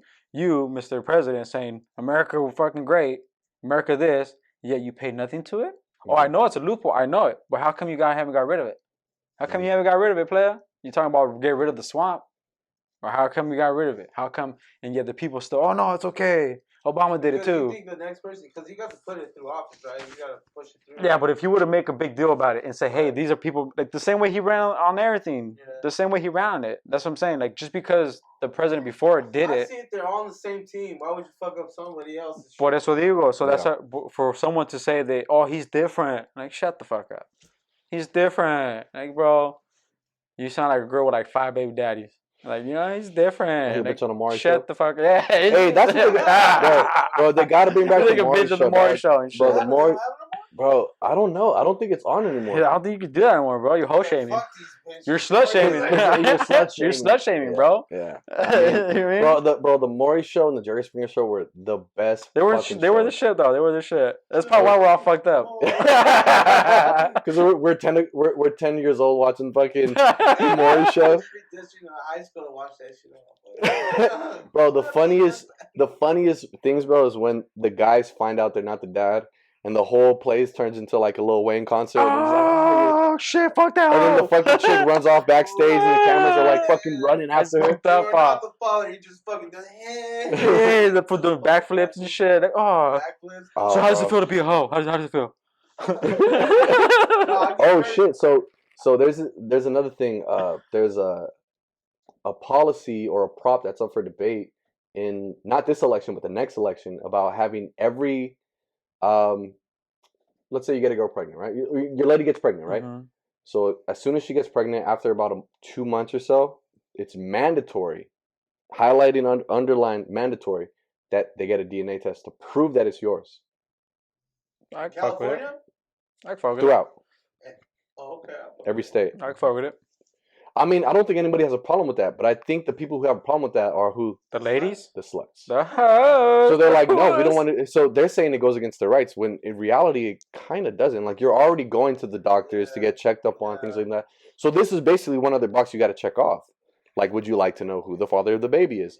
And of course, it's going to be like, oh, what do you mean? You know, like. Of course I know who it is. You think I'm a whore? It's Levante's baby. Like, what the fuck? You know what I mean? I meant Devontae. What was it, Pedro? I might have a couple little niggas running around looking like me. I don't know. Or it's and it could backfire, right? Because right away it could show you. Because you know what's the biggest? Because we could be fucking with the same girl, then I could think, oh, that's his kid and shit, and then it comes out, the same girl. It's my kid. I'm like, fuck, now I got Free R. Kelly. Kid. Free R. Kelly. Yeah, the same girl. Oh, okay. I love that song. But he's locked up too. Yeah. Oh, he just recently got his ass beat. Oh, in jail? Yeah, he just recently got his ass beat. He's like, I need a transfer. Get me the fuck out of here, kind of thing like that. He got his ass beat by like some like real pale white dude, tatted up. I'm assuming he's a gang affiliated. Most likely. Yeah, but who knows? But yeah, so the women are saying like, no, we don't want this. Like, this goes against our rights, our human rights. I can feel it. I can get that. But I think like, who cares? Like, you know, if you already know, what the fuck are you hiding, really? But if not, like, because a lot of things are like this. What if you don't want to know? What if you honestly don't want to know? You had a one night stand. Would you want to know? What if you're a one night stand and you just had a wild night? You ever just fuck hella bitches in one night? So I don't make sense though. What if you ever just fuck hella bitches in one night and you just busting loads left and right? You know what's going on and shit. Fucking tunnel vision. I don't got enough dick. Tunnel vision of just vagina. I don't got right, and then what? You know what I mean? So a girl can't do that. And what if she's just honest? She doesn't want to know. She don't want to know what load got her pregnant. Right. This is the thing. But now it's mandatory. So think about the things that it would prevent, though. It would help with child support costs. It would help with alimony. It would help with a lot of things in court, like family court. It's not like government forcing me to do shit. They would save a lot of hassle, though. Like it being things like that. Of course, it'd be easier for the dude. And it's bad for guys too, though. Like, let's say because you got such and such girl pregnant and you didn't know it, and you're over here doing your own thing. But you find out this kid's yours. Yeah. As long as the information is public to the father, the biological father, and the biological mother, that's all that should matter. Now, if she and he chooses to share that information, that's a whole different story. Yeah. So only the parties pertained will be the parties. Yeah, which normally that's how it normally goes, right? That's what it'd be. So I'd be cool with it. You know what I mean? If a chick told me like, yeah, me personally, I have proof that you're the father of my baby, and then we do what we got to do between that. Yeah, you know what I mean? Because the only thing that's changing is earlier, right? Because otherwise you just wait until the baby's born and you ask for a fucking DNA sample. Yep. That's all it's doing. Right, yeah, but not everybody asks for a DNA sample. No, yeah, that's what I'm saying. Well, I mean, unless you're beefing with the wifey, whatever, or whoever the fuck it is, right? Well, that's why I'm cool with it. I'm like, I think it would not only save a lot of relationships. Yeah, I'm down with it. I think it would because of all the shady shit, bro. Like, come on now, like. Yeah, it cuts out the cheating girl. Yeah, that's what it cuts out. Or the cheating dude. Yeah. Because what if this dude who got this chick pregnant is a father of how many? That's not my shit. Bitch is tripping. Like, you know, like, well, I got this paper in the mail. Yeah. It turns into now I have it. All the bullshit, like you said, just keep it disclosed. You know, it's like your health. Like you don't want to know. See, that just makes it mandatory because what happens is when you have the baby already, I think you have the right not to take it. I mean, yeah, that's a whole different. That's a whole different argument. Because like if she has a baby, right, and she goes, "Hey, this is your kid," and I go, "That's not my kid," and she goes, "Oh, take a swab test." I'm like, bitch, I don't have the right not to take it, right? So I could get away from it, I could get away from it, but with that mandatory one, it turns into here it is. It's you know what I mean, so like it's. Wait, but how do you know? But don't you have to take the swab if it's mandatory from the dude too? So basically, the way that they're trying to say it is, okay, you have to give us a list of your sexual partners. And then we're going to go around and test those motherfuckers? Right on my list. Essentially. Oh, yeah, then that's not going to work, fool, because all the guys are going to say, nah, I'm not going to take that test. Fuck you. Mm-hmm. That's what I'm saying, but that's the biggest bump in the road is how would they make that mandatory? I thought about it. Well, you need 2 samples here. Wait a minute. Yeah. So it would not only be the baby sample. Yeah. Totally. You get the baby's DNA, like, well, who's this random ass dude? You know, you don't no name, no face. Yeah, that's what wait a minute. It's not gonna work, guys. But still, I'd be cool with that. I'd be cool getting a free swab test, whatever. You know what I mean?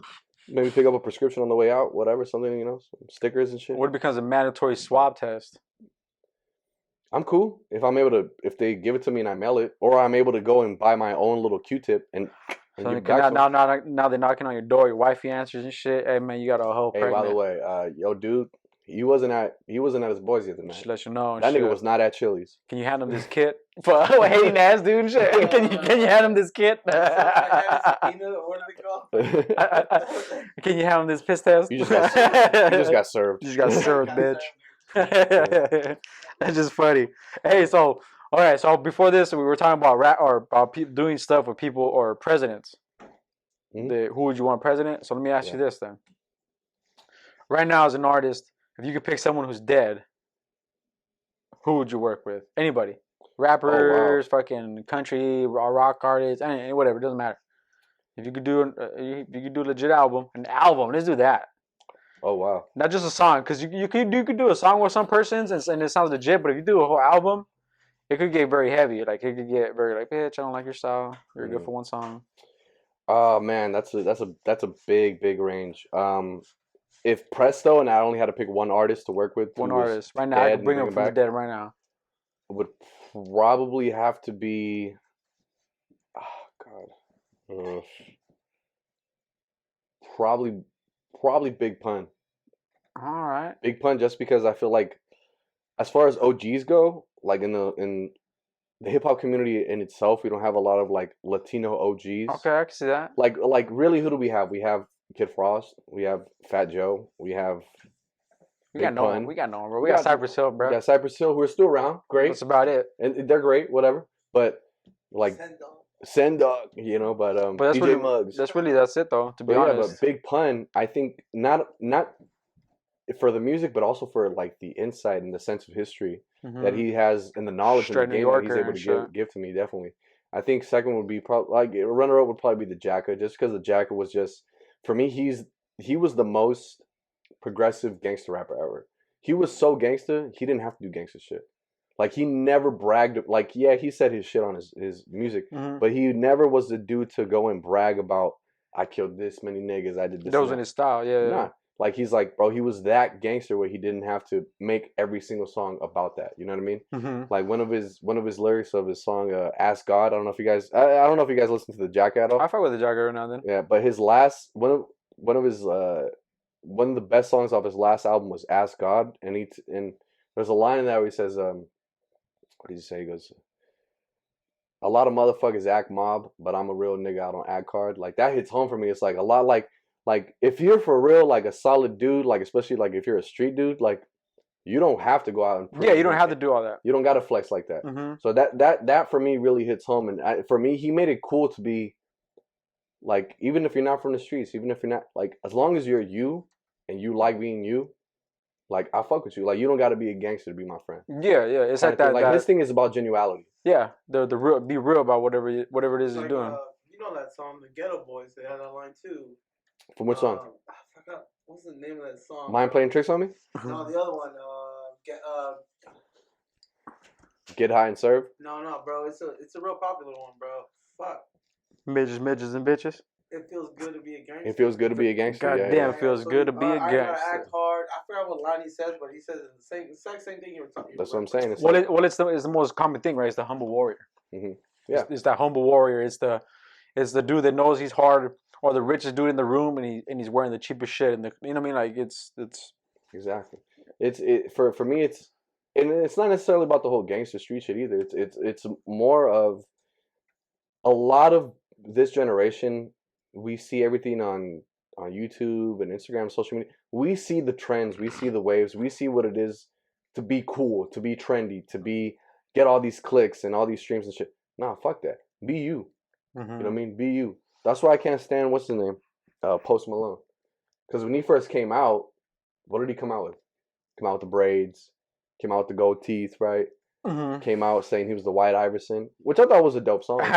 But like right here, real gangster niggas don't flex nuts because real gangster niggas know they got them. You know. Exactly. There you go.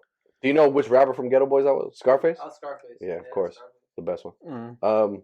Did Bushwick Bill died, didn't he? Yeah, he recently died. Yeah, he recently died. I think he died a little while ago. Yeah, probably like a couple months ago. Yeah. Poor guy. R.I.P. Bushwick. R.I.P. Bushwick Bill. Shout out to Texas. Houston. H-Town. I forgot what the fuck was I saying? I was saying some shit. You threw me off. Fucker threw me off. Just fucking threw me off, Bushwick Bill. That really hit. That's all crying shit. That means it really hit. That's just all crying shit. No, but I mean, for me, it's about, genuality. Like, be yourself. You know what I mean? Yeah. Oh, Post Malone. There you go. The dreads and shit. So when he first came out, or cornrow, whatever the fuck. Yeah, he came out. He came out with the cornrows. He came out with the tattoos. He came out with the gold grills and all that. But after he got big and popular, what did he start doing? Being himself. Cowboys. Motherfucker started riding horses. His real shit. The white boy shit came out. So wait a minute. White boy shit came out. So basically what you did was you fooled hip-hop audience to think you were hip-hop. But you came out and you were trying to do like, oh, really? I'm country shit. And then he put out some statement like, if you really love music that has real meaning, don't listen to rap. That's what he said. What is he, R&B? He's R&B, right? He's a rapper. Is he a rapper? He said that. He's not like an R&B artist, bro. I don't know. I don't listen to any of his shit. So I'll be real with you. Right. I'll be real with you. No, because I don't listen to radio. I'll be real with you. I don't listen to the radio. Genre, bro. Yeah, that's like an R&B rap. That's the only way I could like. It's like R&B. Hold on. I don't listen to Post, but what song that has he ever made that's R&B and rap? I don't know. I would say it's. I would say he's a pop artist. Oh, yeah, that's how I picture pop is R&B rap. Okay, maybe in a sense that's where they chicks that rhyme. They mesh together R&B, pop and rap. They mesh together. Maybe. Yeah, because I can't co-sign because makes that sound. My whole thing about being an artist and me for me to really invest in an artist and especially rap and hip hop is like I have to believe your image. Yes. I have to believe what you're saying. 100%. I gotta know what it is because I can't. I've always been at that since from a young boy. From when I started listening to my shit, I was always into because I listened to the Bay Area shit. So I was always into like looking up to Mac Dre shit. Like, who he's beefing with? Who's this? Is he really selling drugs? Or the crew? Are they really selling drugs? Are they really doing this? You know why? Because your music sells just as much as your character. Yes. So like, if you're telling me that you're killing motherfuckers.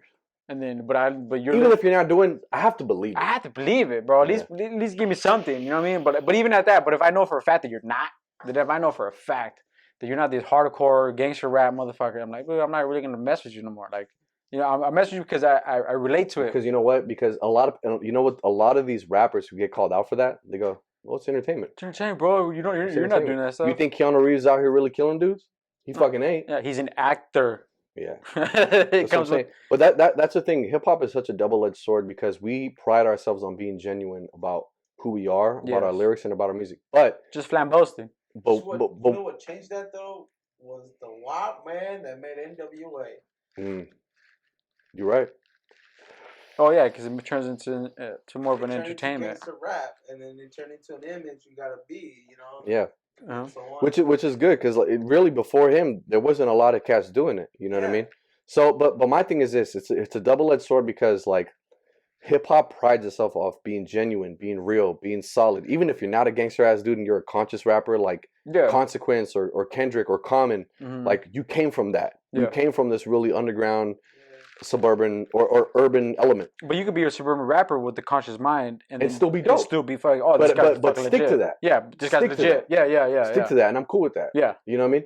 But on the other side of that sword is hip hop birthed from unoriginality.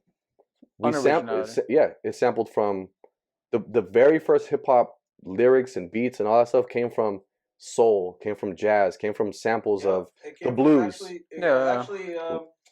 I recently watched this. The Sugar Hill Gang was fucking manufactured. Rapper's Delight. They compared freestyling to hip hop, right? They compared that freestyle to like a preacher in church. In church, right? yeah. Just the preachers were the first ones to get people in there and shit. I'm gonna tell you guys, like, and for everybody watching, if you guys haven't seen this documentary, fucking watch it. It's a couple. It's two of them. One of them is a series. The other one is just one. I think it's like an hour and a half long. Watch Beef. Beef.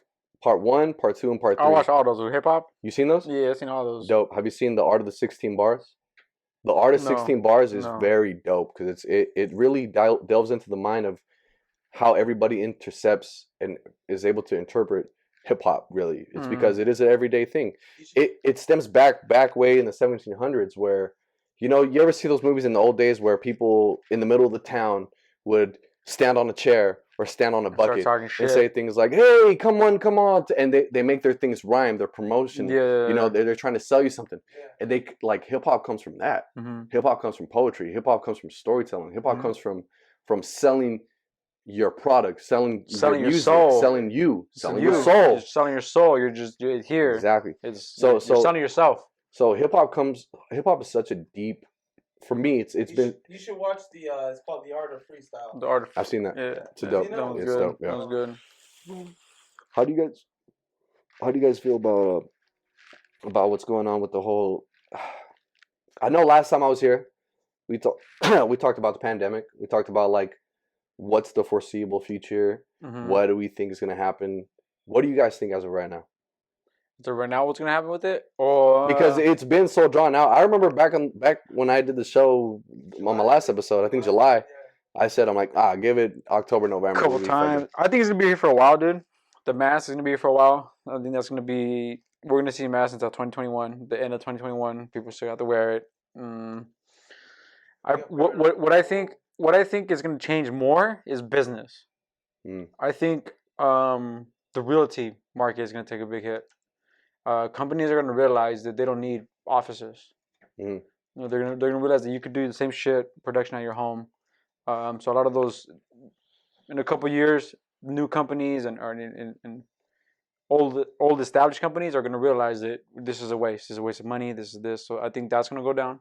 They're gonna have. They're seeing the cost that they never cut getting cut and being like, we don't need to do this. So Jimmy does the same work when he's shitting at home instead of shitting here, right? He's on his laptop anyway. So what the fuck? Just send him home. Cut the cost of the office.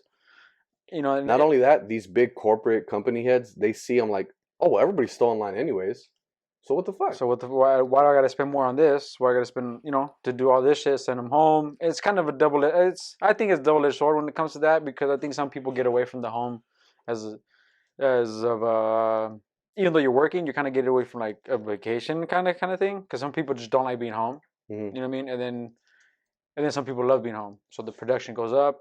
Like me, I can't I did like 2 weeks at the house working from home. I can't do that shit, dog. You don't like it? I don't like it. Like I don't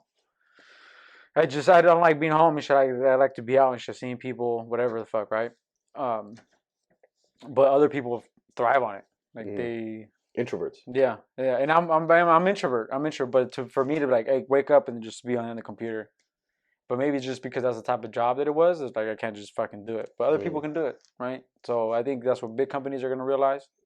So you think the whole COVID thing is gonna be around for a while? Because I think COVID is gonna be something you catch now, bro. Especially once they get the vaccine, it's gonna be something you catch, bro. It's gonna be like you got the measles this fucking year. Like it's just gonna be something you get. It's gonna become norm. Dude, he got COVID. Oh shit, that sucks. So it's gonna be normalized. Yeah, I don't think people are gonna. It's gonna become to the point where they have the vaccines, they have the medicines. No one's gonna be really dying from it. It's gonna be like it's like catching pneumonia. That's the way it's gonna turn into that kind of. It's like the new AIDS, bro. Like it's there and shit, but it gets cured and shit, and it just fucking oh well, next kind of thing. Once it gets normalized, but I do think the social distancing thing is gonna be there. I do think that for a while. The masks, I agree. The awkwardness. I think the hand sanitizing shit, that's gonna stay there. That's gonna. I think after we reopen too, like everything, I think. But I think that's gonna bring a bigger problem. As far as what? Hand sanitation, I think it's gonna become like super germs and shit. Because now everybody's. So the way your immune system works is that, you know, you touch dirty shit, your fucking body takes it in, it breaks it down, and you have an immune system to it. But now when you just sanitizing, you just shit out of your hands, out of everything, you have super bugs, because the bottles say, right, it kills 99.9% of the germs. So now that 0.1 survived, that becomes stronger. That's how they mutate. Boom. So now your hand sanitizer doesn't work. That's the same thing was happening with food. So the same way we're being immune to certain germs, those germs are being immune to our drugs. Yeah, and they become strong. The same way that's been happening to our food system, right? They've been giving antibiotics to a bunch of like animals and stuff like that, and then the germs they get into those animals start becoming stronger because they've been resisting those antibiotics, and our bodies are not used to it. So now you got to increase the fucking medicine that you put into it. I don't know. So it's always a butterfly effect. It's a cycle. It just get, you know, with one after the other. With one comes the other. With one comes the other. Yeah. No, you're right. I see it as being like a very domino effect. Like as far as like how society itself is going to change. Like take away the business aspect, like in the whole money situation. I think everyone's kind of. It will be normalized to an extent. I think honestly, living like this for another year, 2 years, I think people are going to be like, all right, well, this is what life is now. Yeah. People adapt. People adapt. I think, but the only thing is about that, I think it makes people more hostile. Like being like this, like still having some kind of I feel like it's a watchful eye over you. You know, like you still have some kind of regulation over somebody. When prior, you know, no matter what you believed in, you feel like you were somewhat free. Now there is a kind of regulation over you. There's some control, restriction over you, a blanket restriction. And I think automatically once you have restricted to something, it puts you in a higher level of intensity. Right, like where you should be at a 0, and instead you're maybe at a 4. So when something happens, you're fucking at a 7 right away, and it's easy for you to increase to a 10. right? Like the worst of you will come out. Yeah, because you're already at a certain thing, even though you don't notice it, right? Subconsciously, I think you know that. Well, fuck, I can't do anything already. Subconsciously, you know you are. Can I get another brewski, bro? Thank you. Subconsciously, you know you're confined and restricted to an extent. Yes, and I think that's what's been happening too with this 2020 thing, with this whole protesting and with everything blowing up. I think it's contributed to the size of the movement. You know, like with the whole reforming cops and doing all this kind of other stuff. I think it's a boiling pot of a mixture of great things and bad things is making everything happen to fruition, right? Making everything different. Yes. Like the next big thing that I've been saying is going to be the George Floyd thing, the trials. We're going to have a big protest off that because they're not going to get what they wanted. Hands down, they're not. It's going to be a big protest and it's going to do anything, but I think it's going to be even bigger because we have these restrictions on us already. You know what I mean? Like if we didn't have the restrictions, I don't think it would be as big. It wouldn't be as... It wouldn't explode like it would, like it's going to. Because everybody's so tense right now. Some people are not working. Some people are working maybe less or whatever the situation. People are just tired of being in the house. Someone wants to choke their bitch out. Someone about to stab in it and shit. Like, right? So everybody's so fucking tense already. Worked up, yeah. So that when something big happened, the Breonna Taylor thing. Bro. The Breonna Taylor thing. Dude, what the fuck, bro? I just pulled that up right now. So you get the Breonna Taylor thing, right? You get that shit going, and I think that's a victim of circumstances, right? Yeah, you know, you get this victim of circumstances, and I've been predicting, dude, the George Floyd thing, because they want first or second degree murder to that dude. They're not gonna get it. No, they're gonna get third degree. Yeah, they're gonna get third degree. That's not a lot of time. That's not right. And people get mad at me before because I say it's selective outrage, right? And people, how the fuck are you gonna say that? Selective outrage, like it's because it's media driven. A lot of it is media fucking driven, and it makes me sad for because people don't see it because the media had the whole video. This is what I've been telling people. The media had that video of the George Floyd thing, the whole fucking video. The whole world had it, yeah. They had it. All the media's had it. What did they show? They showed the most fucked up part of that video first. Do you know? They showed the most fucked up where everybody agreed, like, damn, that's fucked up. Where even the most racist white motherfucker, like, damn, that's fucked up, bro. I'm gonna have to stand down on this one, right? Okay. Instead, I'll take one more. Instead, they show the fucked up video. You seen that video in every fucking news channel, on Spanish, Telemundo, CNN, social Fox media, News, everywhere. You seen that fucking video for like a week, 2 weeks straight, right? Protests, justifiably, whatever. Then they released the full video. You have to search for that shit. You don't find that shit nowhere. You don't They're find not that. showing that. They're not showing nowhere, bro. Nowhere.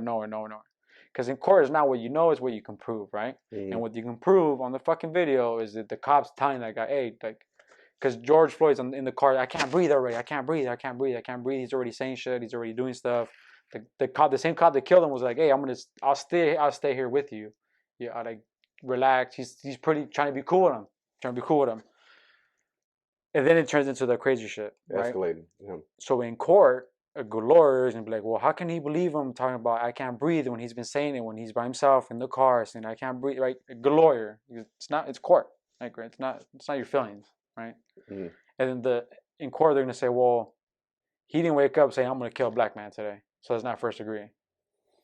Right. Well, I mean, you're not gonna get first degree, but I mean, you're right. He won't get first degree. He won't get first degree. He won't get second degree. He will get third. It's fucked up. He probably should. I would maybe second just for the fact that you knew your power of it. You made an active decision. A conscious decision right there. I'm not gonna get up to kill someone. Yeah, like I'm not gonna get up after this point. So therefore, right? Okay, second degree, right? Like, or either you blanked out, whatever. They're gonna give him like manslaughter, kind of thing. You know what I mean?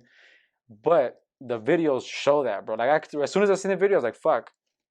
They're not gonna get it. Like me knowing that, and you know damn well news organizations know that shit.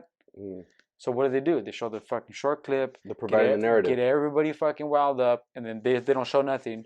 And then once they say we're giving them third degree murder, fucking riots go crazy again because no one's seen the full fucking video. No one's you get what I'm saying? Like because it doesn't fit their agenda. The narrative, yeah, and it just turns into a bigger situation that I think it shouldn't. Turns into another problem. Yeah, that it shouldn't be there in the first place. Yeah, I mean, look, if they don't as long as he gets guilty of something, I think people will feel some sort of I don't think so, dude. Justice. I think they want that first degree. They want that, and I don't blame them. I don't blame them at all. Like, you know what I'm saying? Like, but they're gonna want that like first degree, second time. Give them time even, because first degree you get what, like 20 years. You get 20 plus, yeah. 20 to life, depending on the state or whatever it is. You get out in 15, which is kind of bullshit too, right?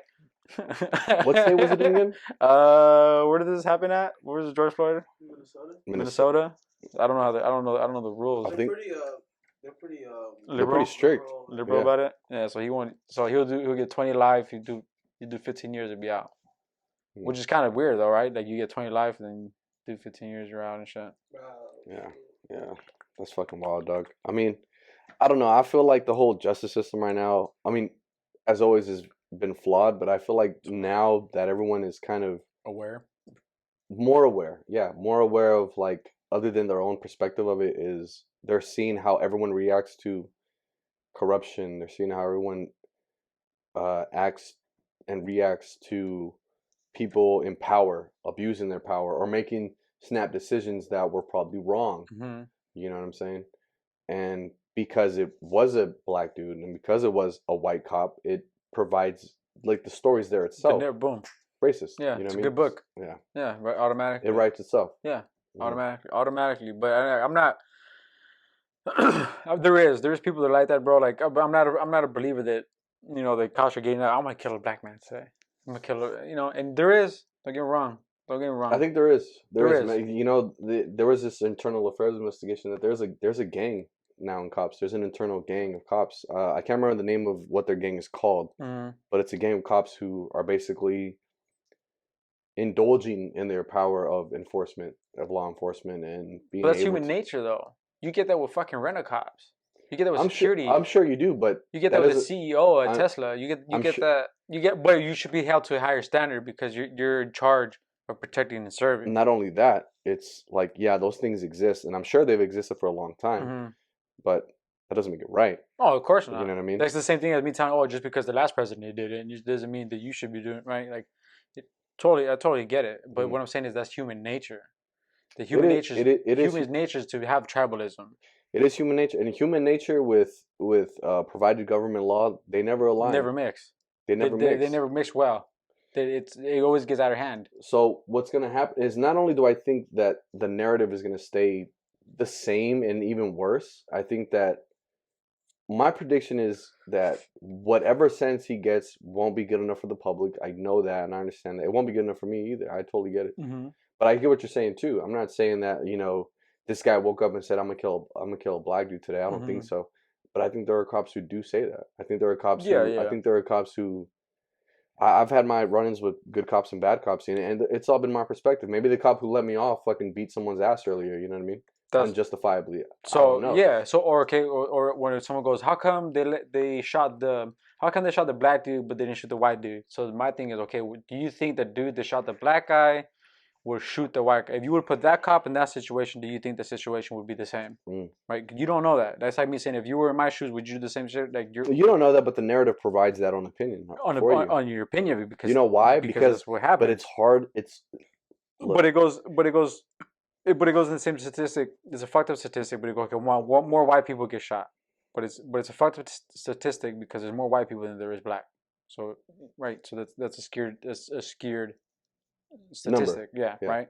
But the fact is that white people or brown people, whatever the fuck, are still getting shot. I'm saying that certain people. My thing is, I think there's more issues with training with cops than there is more racist cops. Yeah, right? Hands down. I totally agree. I think that's the source of the issue. Out of 100 cops, I think 95% of them are undertrained and 5% are racist. Right? Like I would say that 95 of the cops are undertrained and 5 of those fuckers are racist as fuck. I would skew those numbers a little bit for me. Or whatever, 80 of those cops are legit and 20 of those are racist as fuck. And let's say, but this is here in California. Because you go to Wisconsin and shit, I bet it's probably even more. Yeah. Is even more race or whatever the fuck. But I'll tell you this. Some of the most racist people I know are not white. I'll tell you that right now.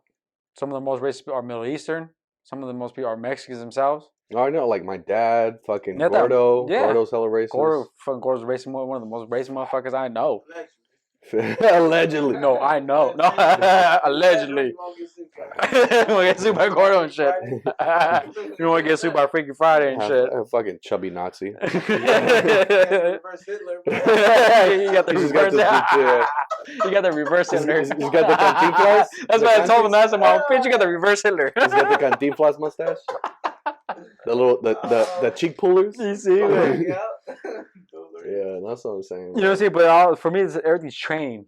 Like for me, that lands more on the fucking training aspect. Education. Yeah. Totally. And then you want to talk about not decriminalizing, defunding cops, and this and that. Like that's the worst idea you can do, because you're just gonna get rent-a-cops. You're just gonna get poor people, not poor people, but people who don't give a fuck about the money, just do it for the power. You know what I'm saying? Like it's make the problem worse. Yeah, because like the most underpaid and the most important people in our society are what? Cops and teachers. Mm-hmm. That's what I think. Me personally, cops and teachers are the most underpaid and most whatever. Correct. Right? Yeah. And we expect them to deal with our homeless, with the drug issues, with our fucked up parents, our children, our every mental issues, everything. We expect cops to deal with that shit. When you don't want to deal with something, or when your mama doesn't want to deal with something, who does she call? The cops. Mm-hmm. The neighbor's too loud. Who's she calling? The cops. She's not calling homeboy Dro. She's not calling homeboy Sharky. She's not homeboy this, homeboy. No. She's calling the cops. Shout out to Sharky. Sharky. I mean, it's never this. It's always the crazy guys yelling down the street. Hello 911. Yeah. Hello 911. Come down. These fucking kids acting up. Call 911. So we, as a society, we lay everything on the cops. We expect them to bear it. Right? And we should. But we fund them with 6 months of training. 6 months of training. What is that? That's nothing. And then you expect them to learn on the job. That's not a learning job. You're not supposed to learn on the job on that kind of shit. You're supposed to be well inducted, well fucking trained, well educated, yeah. Well educated to know that you're dealing different circumstances, different people, different. You're dealing with the human psyche, issues, yeah. The world's human psyche. You're on the street, and it goes back to what I said. I think that like being a cop is a very difficult job. You know what I mean? It is, just like other difficult jobs. You know what I mean? Being a construction worker is a very difficult job. But like, as a cop, if you're a street cop and you're out there all the time, you're dealing with the worst that society has to offer. People are lying to you 24/7 all the time, right? So that's why I say like not only is a retraining thing necessary, I think, or a higher caliber of training. I think the street guys they should have counseling once a month. They should, if they're on the field 5 days a week, they should only do it 3 times a week. Then 2 days a week rotate with other cops, and then do desk work, paperwork, whatever the fuck. Or do some sort of counseling work. I've been saying that they should do mandatory training is 18 months. Thank you. Mandatory training 18 months, right? And those 18 months you have to take either boxing or jiu-jitsu classes. You have to become either a blue belt or somewhat functional in the boxing in the fucking capable at a capable completely level. Capable. Every year there's a physical test. Should no way in hell be a fat cop. Big fat cops. Never should there be a. If you are obese, you're off the force. I disagree with that a little bit. Just a little bit. No. Just a little bit. What? Let me tell you why. What? Because these people in different branches like chiefs, DAs, sheriffs, CHPs. Lead by example. You fuck. Seniority. Lead by example. I don't give a fuck how old you are. You better can't be tell. healthy. Okay, if what you're saying were to be in place, you're gonna tell the fat cop who's been a cop for 20 years and doesn't have a stain on his record that, oh, sorry, you're fat, you can't be in here no more? Yeah. Because you're a fucking dick, bro. You should be fit. Like I've said it. I think my president should do 10 push-ups. That should be the first fucking requirement. Every day. No, for 10 push-ups, player. Just 10. Really, just 10 push-ups. Just 10 push-ups, bro. Then you can run this. Then you can run the most powerful country in the fucking world. 10 push-ups, player. None of those people on there can do 10. Trump can't do 10 push-ups, bro. You know damn well Brady can't do. He barely walking shit. Sleepy Joe. You can't, right? By the way, if you ever want to insult a girl, tell her she looks like Joe Biden. I told that to some female. You like Joe Biden. I told it to this female, and she fucking ended our Zoom call. I was like, oh shit. You look like a guy. That's what you said. That's funny. Shit. But yeah. I mean, you see other world leaders wrestling bears, right? Look at Putin. Yo, they're riding horses and shit. Putin's a bad. Like right now, if you were to say, okay, president versus, if you were to say ruler versus ruler, who fucking wins? Arm wrestling. Putin's gonna win. Putin's gonna win. Talking arm wrestling. Anything. Arm wrestling too. Who's gonna win? I think you got a good one. Who? Trump, you got a good ride. Fuck. You got a good ride. I think you got a good ride. He'll fake it, bro. I want to see that. Yeah. Right before he gets on, he'd be like, "Fucking." For sure, though, Trump will have a great entrance. He would though. He would. He come out like Hulk Hogan and shit, like He'd be like, with the yellow and red, on him. And then he'll lose hella fast and then roll over and shit like he got beat up. What you gonna do, brother? This is Trumpomania. And what's crazy, they fucking love it. He will still win the next election. Yeah, for sure. After all that. Yeah. That's what I'm saying, bro. I mean, I think it's crazy that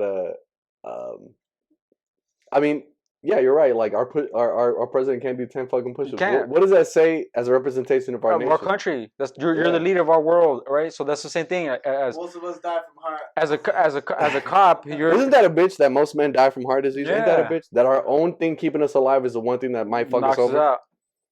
That's what I'm saying.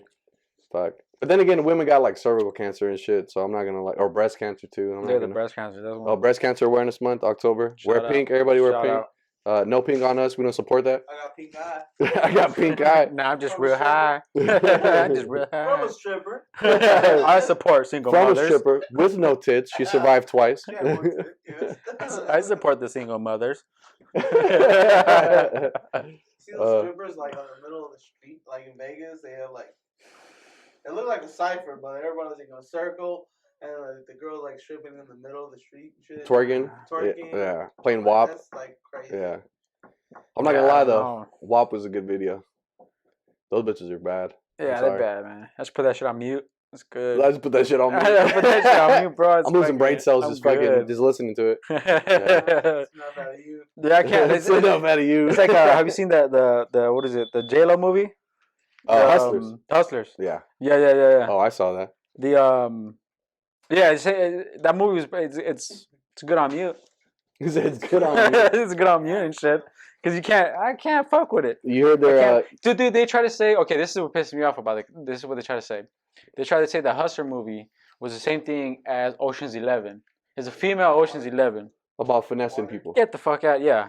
Like come on. They made a female Ocean's 11. No, what? It's called Hustlers. They also made another one though. It's called Ocean's 14 with Sandra Bullock. It's all females. See, I don't get it. Why don't they just make their own shit? Or Ghostbusters. Remember Ghostbusters? Why don't they make their own shit? Because you know why? They want women to feel empowered, dog. Yeah, but it just doesn't. I don't know, man. It just okay. But my thing is, they try to say Hustlers is Ocean's 11. Okay, Ocean's 11 was talking about cutting off power from fucking city grids. You had a Chinese contortionist midget in a box stealing casino money from Al Pacino. Right? That was Ocean's 11. Hustlers is putting drugs in the drink. How the fuck? That's a real thing. But how do you compare that? They're just Cosbying people. Yeah. Like even that retarded bitch, Cardi B. She admitted saying like, yeah, like I drugged a couple of dudes and started off with their shit. Now flip the script. Let's say I don't know any guy names, but let's say a guy came out and said, "Fucking yeah, man, I used to drug bitches and shit, take money." Canceled. That was done. Super canceled. That was done. If Joe Rogan came out and said, Joe Rogan said, "Oh yeah, I fucking," Spotify would drop him in a minute. Easily. If he just said, "Yeah, I used to drug bitches," or even a rapper. If anybody, if T.I. said some shit like that. Anybody. Yeah. I used to drug bitch all the time, and I'll take their money. Yeah. For sure. Get the fuck out of here. Yeah. But it's okay. But I mean, I don't know. There's just, but there's double standards to everything, right? It could go both ways. Double standards for everything, bro. Yeah, man. Well, how do you feel about transgender in sports? Transgenders in sports? There you go. If you're good with it, if the party, what do you mean? So women who or men who transition into being a woman. See, that's a little difficult. That's a little difficult. Well, that's what I mean. That's my point. That's a little difficult because you have Fallon Fox. There was a Fallon Fox who was a dude. Yeah, he was a dude for like 30 years or some shit like that. And then became a woman? And became a woman. Yeah. She didn't tell, he whatever, she wants to be called a she. So she didn't tell anybody. Look, bro, I'm all good with pronouns, dog. She's just whooping everyone's ass. But she didn't tell anybody though. Mm. She went into the organization. It's going into like the high school level. It's going to track. Yeah, it's going to football, basketball. Yeah. Yeah. And these like men that were transitioned to women or young men, yeah, are now taking like testosterone rewards because they're breaking records now in women. Yeah. I'm like, come on. So that's the thing, because right now I could say I'm a girl and start doing like shitload of push-ups and shit and break the record and be like, I broke the women's record. Or not even that. Okay, you claim to be a girl. Do you go to the women's prison now? See, that's where they're finding the issues now. Like, see, what because federally, because it's not law yet. So federally, you can't. It's not law yet. It's not a fed law yet. I don't think it'll ever be a fed law. But check this out. You can just fuck with people. Yes and no, because you can fight it, but you'll probably lose. Just to fight, like just for the fact that you can fight it that way, you know. Like, just for the sake of argument, yeah, you're right. For the sake of argument. Exactly. But it wouldn't work here. Here, they're shut it down automatically. But what they did try to do was get your pussy ass in a male prison. Yeah, fucking they get raped. So they're gonna do is they're gonna have it in Canada. In Canada, they wanted to make it where it's illegal for you to mispronounce someone. So if I'm a her and you pronounce me as a him, you could get a ticket, you could get fined, you could legitimately get fucking time for that. In Canada, people don't have the freedom of speech. That's what people like to talk shit about the United States or whatever. But that's what happened with Jordan Peterson. I thought he got in trouble for beating the shit out of his kid. No, that's Adrian Peterson. Oh, it's Adrian Peterson. Yeah. See, but he's right too. From the Vikings. Don't get me started beating kids. Minnesota. Yeah. Minnesota, Canada. Same shit. Yeah. Peterson. Yeah. But it's the same thing with freedom of speech. Like it's either you have it or you don't, right? So if they would have make it, if that was legit. Well, the person who brought everything out to light was fucking Caitlyn or whatever the fuck, like. Caitlyn Jenner? Yeah. Which is some bullshit because she killed a man. And because she killed a man. I heard about that with the car, right? She killed a lady. She killed a lady. Yeah. Her over, right? She hit a lady from the back. Don't we all? My man. I drink that. So she drank. She probably did drink. She probably was drunk. But she hit the lady. She hit an old lady from the back. Fucking drove her into the intersection. And then another car came and fucking took her out. Wiped her out. You killed a girl. No time, no community service, no nothing, because she was the most bravest woman in the world. Yeah. Well, I would argue that. It's not because women? You sexy son of a bitch. It's not because of the woman thing. Matthew Broderick did the same thing. Who the fuck? He killed a woman. Is that Chandler? Chandler. That's Matthew Perry. Oh, Chandler. The guy from Friends. I love Friends. The guy from Matthew Broderick. Yes, Matthew Broderick, the guy from Godzilla. That guy. The guy who played. He's married to what's her name? The cable guy too. He's married to what's her name? I don't know his wife's name. She's hot though. She's hot though. I don't know her name. What's her name? Hotness. Sandra Bullock? Nah, something Silverstone. Silverstone. Isn't it Silverstone? That's the white chick, blonde. Oh, that narrows it down. No, he played the voice of Simba in the Lion King. Oh, my man Broderick. My man, Ferris Bueller. Yeah, Ferris Bueller. That's the fucking guy. That's the movie I couldn't think of. My man. So he killed a lady or killed a person in Ireland back in the day. Jessica Parker. Oh, that's irony, fool.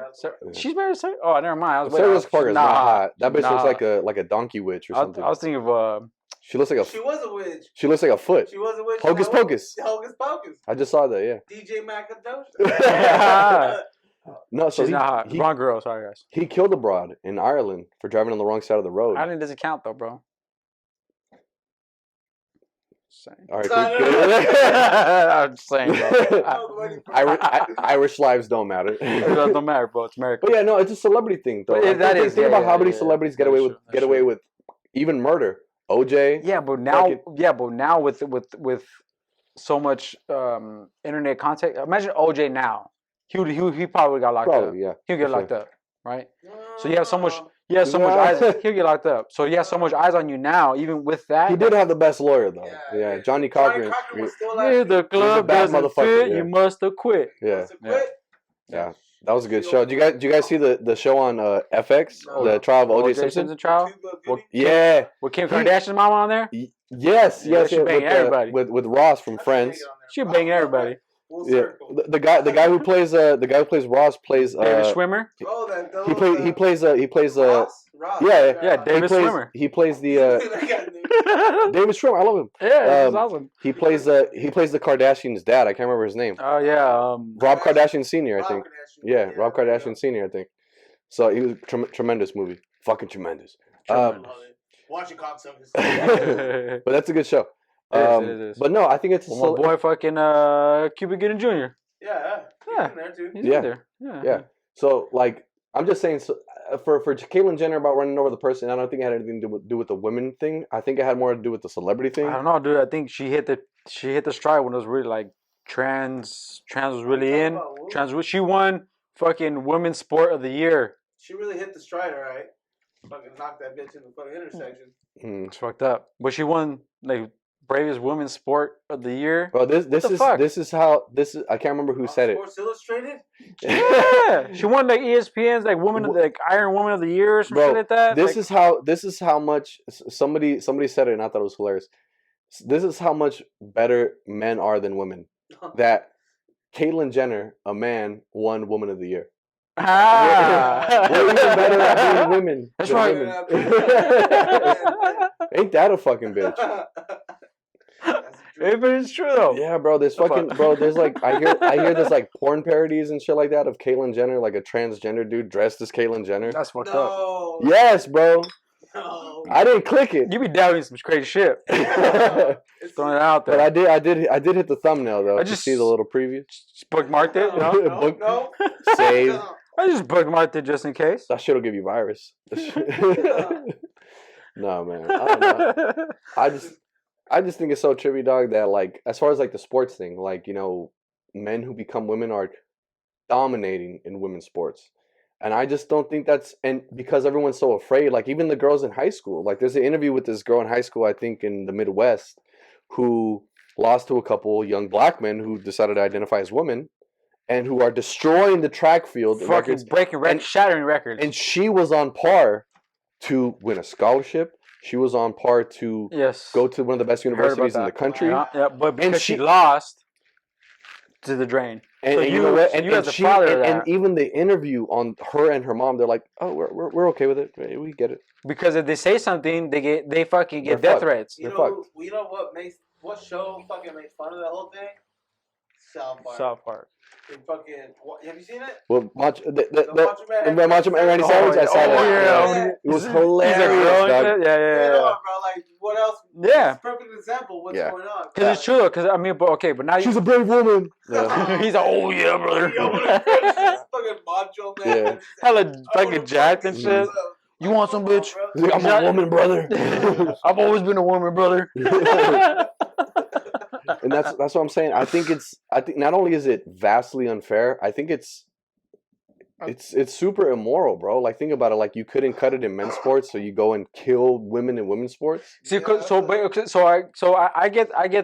the double side of it, right? Like I do believe there is people who believe they're women trapped in men's body, identity and vice versa. Yeah. Gender dysphoria is what they call it. I get it. I totally get it. That goes into a different issue, but I totally get it. Just to say, like some would say, it's mental illness, right? Just to say. Some of them. Where I draw the line is kids. Yes. Children should not have to take testosterone blockers. Okay, look, Dwayne Wade at the age, I think it was 5. They were talking to his kid about that. That wouldn't do. Who do you want to be, a boy or a girl? Like, see, that stuff shouldn't go. Let them grow up a little bit. Yeah, because as a kid, you already don't know who you are as a kid. Yeah, but as a 5-year-old, you don't even know the concept of separate gender, right? Or sexuality. And you shouldn't, because if it's not normal. Yeah. It shouldn't be. It should be like if you want to wear or do or play with this doll, truck, whatever the fuck it is, you're doing it because it comes from a sense of joy. Right, a sense of curiosity, from the child. Right, there's nothing. As soon as you go, he picks up the kid picks up the doll.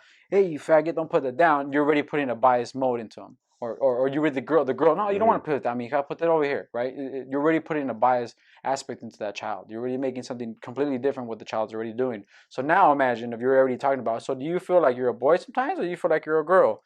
That you're already fucking with the kid's head, because of course, if you tell a boy kid, do you feel like a girl sometimes? 9 times out of 10, he's probably gonna say yes, because they don't know what the fuck is going on.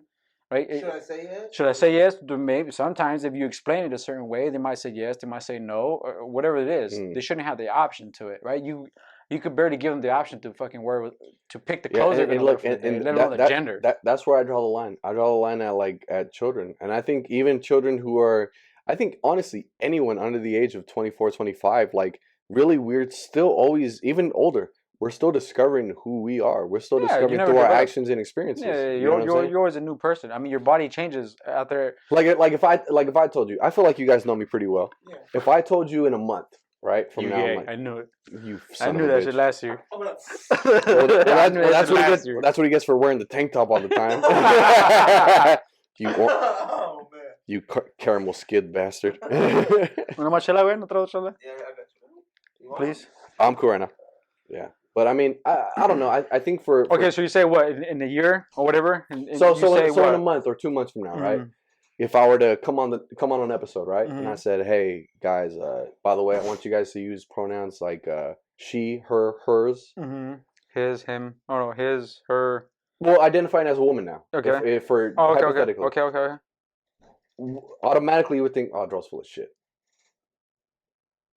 Yeah, knowing you, yes. Yeah. But if you were to reiterate it and say, yes, this is what I am, then I would fully respect it and say, okay, well, this is the situation. What happened last time? We got like 10% left. You got 10% right now? Yeah. All right. So watch out at 5 and we end it. Right. Oh, no. He's not. Now, right now. He's not. All right, we cut it right now. I mean, como quieres, yeah. Como quiera, güey. Yeah.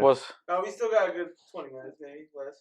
So anyway, my point is that certain things should be left until you're capable mentally. Maturity. Yeah. Some things are not meant to be. Maturity is everything. I'm all for progression and being able to be freedom. Yeah, and definitely. I'm fiscally conservative, socially liberal, right? So whatever the fuck you want to do, that's your business. As long as you don't infringe it on me, I'm fine with it. You do whatever the hell you want to do. But once you start getting children involved with it, once you start, because then what happens is, like I said, the homeless situation, right? It starts from the beginning. So once you start getting children involved, you're changing the future already. You know what I mean? Like you're already fucking with shit. People, and that's where I think a lot of people get it fucked up. When they say change the future, they say, "Oh, we got to change things now for the people that we exist with." Right, but that's only half of the coin. That's only one half of the coin. The other half of the coin is, what are you doing for the next generation? Like, are you re-education? Is there some sort of textbooks that are going to be changed or edited? Is there going to be different curriculum? Is there going to be different electives? Is there going to be different courses on colleges? Yeah, what if they have just throwing it out there, we have a tax for people in 20 years. We tax it, the money we don't touch until 20 years. For what? Whatever they need it for. So like a savings? Paying that money. So like a nationwide savings? Right. I'm okay with that. We don't touch it in 20 years. I'm okay with that as long as we decide if we don't do anything progressive with it, we're able to take at least a percentage of it back. It's the government's money. Their money right now. Yeah, I know. Now you have a $20 million. Now you have like $1 trillion saved. Fucking Wayne. And there's a country I want to blow up. and there's a country I want to blow up, and you want to save homeless? wait. There's a lot of shit going on right now. So you're telling me to save homeless? We got rainforest fucking on fire. We got Corona attacking us.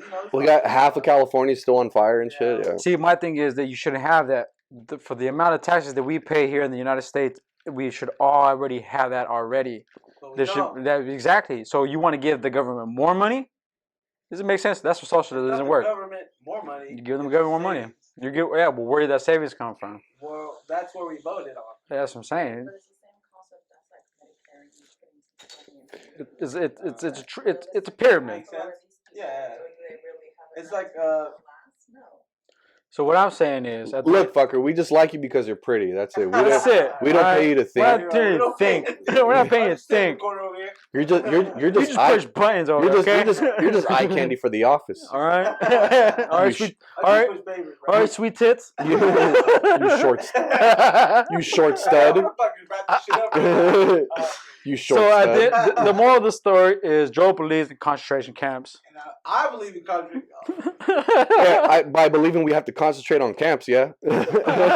As far as the rest, no. No. But No, man. Like I said, I want to give a shout out to you guys. I appreciate you and Wayne taking your time to invite me back on the show. You know, it's always a good time. I appreciate you guys letting me come and vent and express my ideas and my opinions on your platform. You know, and it's always a pleasure. Always, you know, me dealing with you guys. And always, man. I want to see you guys expand a little bit more. You know, with your merch. You know, I'm looking forward to the Stone Age podcast merchandise, sweaters, sweatshirts, t-shirts, hoodies, the whole shebang. Be on the lookout for that. Want to give myself a couple plugs. Do it, do it. Get all the plugs. My brand new album, Red, Blue, Yellow, is now available on Spotify, SoundCloud. Thank you, I appreciate it. Oh, so did you give it a listen? It's sick, bro. Yeah, it's sick. It's sick. I'm gonna talk a little off camera, some stuff we need to talk about. Okay. But overall, can't complain, man. Thanks, bro. Good shit, brother. Appreciate that cosign, man. Appreciate it. Good shit, man. But yeah, my brand new album, Red, Blue, Yellow, is now on Spotify, SoundCloud, Apple Music, iTunes, Google Play, and SoundCloud, which is absolutely free. Your boys out there. Thank you. I appreciate it. Thank you. There it is. Give that apologies. Give that apologies. Apologize is one of my favorite songs. That's like the favorite, man. That's like the one. That's the one. It's on my playlist and shit. You know, just I be fucking to it. Yeah. We do everything to that shit. Taking the shit, smoking weed. Yeah, because it's really no nonsense. It's just straight through. Yeah, I like it. I'm a sucker for this kind of shit. Like the beats, that kind of beat, the old school. Remind me of that old school New York. You know what I'm saying? Like very motherfucker. Like pure hip hop. Yeah, and then that soulful voice as a chorus. Fucking tremendous. I love it. I appreciate it, man. I love it, brother. Let's go. Let's give it a listen. Go. Awesome time, man. This is Northern California, all my niggas soldiers. My little homies die young, they ain't getting older. My homies dead, no more friends, turn me to a loner. I got brave with the rock, they say I'm getting bolder. I break the hood off a piece of not that shit, son. Don't forget where you started, run to my OG. I'm looking up to him like I got nosebleed. Y'all sick. Y'all bars, baby. Real niggas in my circular, never stand still, bitch, I move around with murderers. I'm really moving like I'm loading up my furniture. Life a bitch, but some of y'all not deserving. Hey, that's hard, bro. See? Respect and loyalty, the only thing that really matters. And I ain't talking crackers. Life's a gamble for a house. Danny Tanner. Go follow my boy. He's a wizard with the words. Thanks, bro. I appreciate it. Boy got magic. Thanks, bro. I appreciate you guys, man. Hear him out, man. Like I said, man. Salute, my man. Thank you. I can't wait to get on whenever you guys invite me back. I look forward to. Make sure you guys like, subscribe, and comment and share the Stone Age podcast on YouTube. We're doing real big. We're doing big numbers. We're doing our best to expand our audience. And shout out to you guys, man. Shout out, man. Very local. It's solid. Yeah. Cut and print. Beautiful, folks. Yeah. Beautiful. Thanks, bro. Appreciate it. Thanks, brother. Appreciate it, dog. So, off top. All right. I've been holding in this fucking. Yeah, me too, bro. I'm not gonna lie.